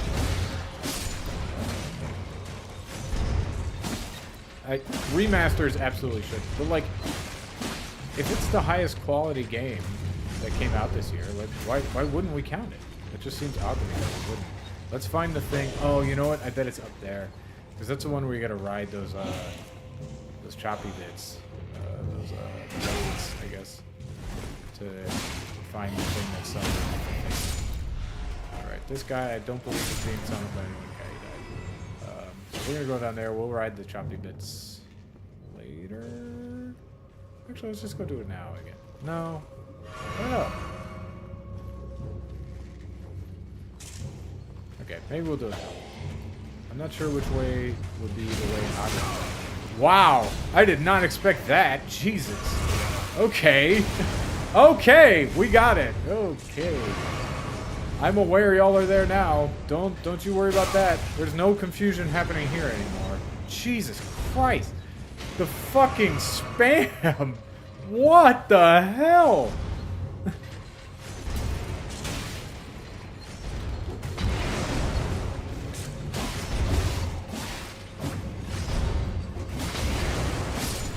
Jesus Christ. Oh, that was so fucking annoying.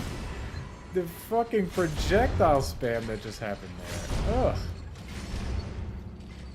Anyway. Yeah, remakes should be counted if they're really great. 2023, why?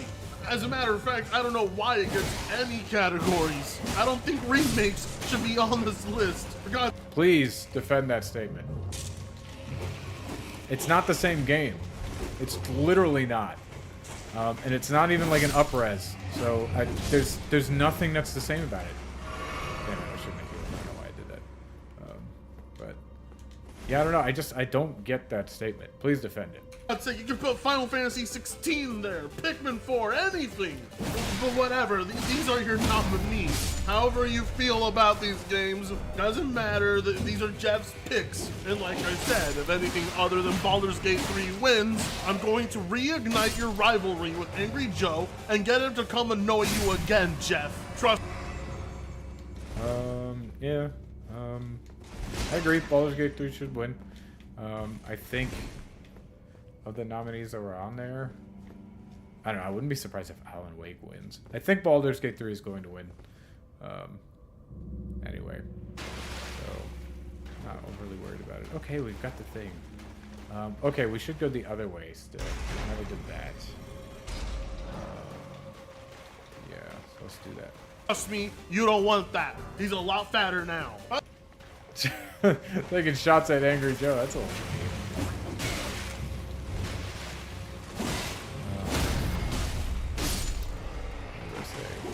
Yeah, I don't know if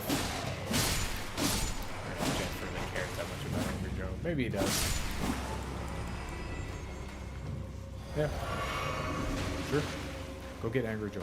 Honestly, the list is exactly what I expected it was going to be, minus Resident Evil. So whoever wins any of these awards is going to be about as exciting as watching paint dry. But hey, if you want to be there to... Yeah, well, I mean, you don't expect Game of the Year to just come out of nowhere, right? You'd always expect it to be a good game. So it's normally pretty easy to at least somewhat predict them. So I don't know. It's an interesting criticism. Watch me watch it, then you're more than welcome to. So like, comment, share, and subscribe if you so choose to. Yeah, like, comment, share, and subscribe to my channel. I don't think I'm gonna be streaming the Game Awards, but maybe I will. I don't know what the hell I'm supposed to be doing here. Oh, is it this? I'm an idiot. Never mind. I didn't know what I'm supposed to be doing here. I lied. This crab. Is he gonna let me through? Okay. I'm getting stuck on his crablings. No, not the crablings. Okay, we're gonna grab these. Run tactics.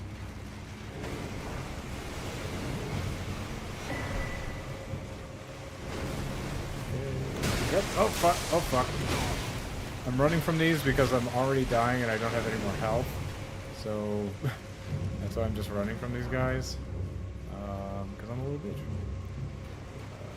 There it is. Okay. Let's go. Alright. We're still alive. Barely. We're still alive. Okay, so that takes us to there. So we did it. We did the whole dungeon with like a sliver of health. Let's see if we can finish out this video. And go ahead and check them out if you really want to. The link is in the description.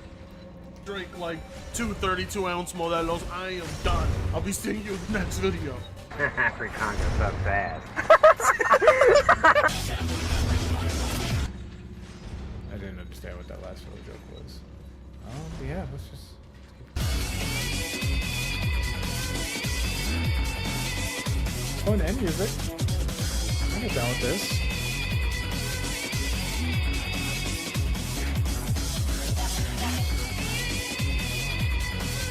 The wrong end cards, but you do you, buddy. Alright, so that was that. What did we learn? We always got to review what we learned at the end of these streams. Because there's always we can always be educated. We learned remakes are not new games. They were made in the year of the original one. We learned that Zelda is not Game of the Year. We learned that Game Direction and Game of the Year are 80% the same thing. So if someone says Game Direction, you say Game of the Year, and be like, we're at least 80% toward each other. You know what I'm saying? So we learned that. We learned Street Fighter is a bad game. You would never put Street Fighter in. It doesn't deserve any more accolades. It didn't have good game direction, nor is it one of the best games of the year. We learned that. What else did we learn? I don't remember what else we learned. I'm trying to remember if we had any other. I don't know why he had that gay thing on his thumbnail. He didn't really rant that much about it. We learned esports is incredibly important enough to be 5 categories of the Game Awards. Yeah, I mean, that's about it. And before we go, we're going to learn that I'm better than this boss. I just spent a bunch of runes because I thought I'd have enough to level up. I definitely didn't. So we're going to learn that I can beat the boss without leveling up.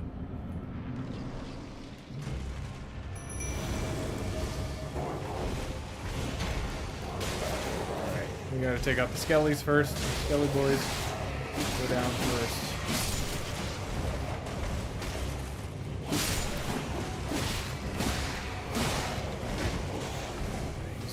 On us.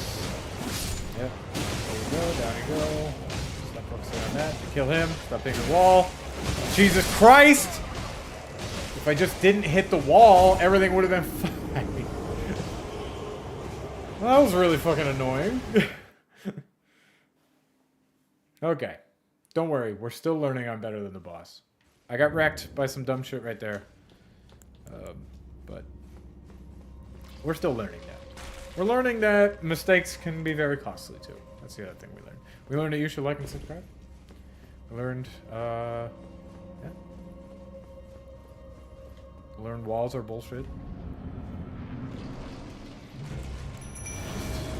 This is a really educational stream. Y'all didn't know. Snuck it in. Whoop.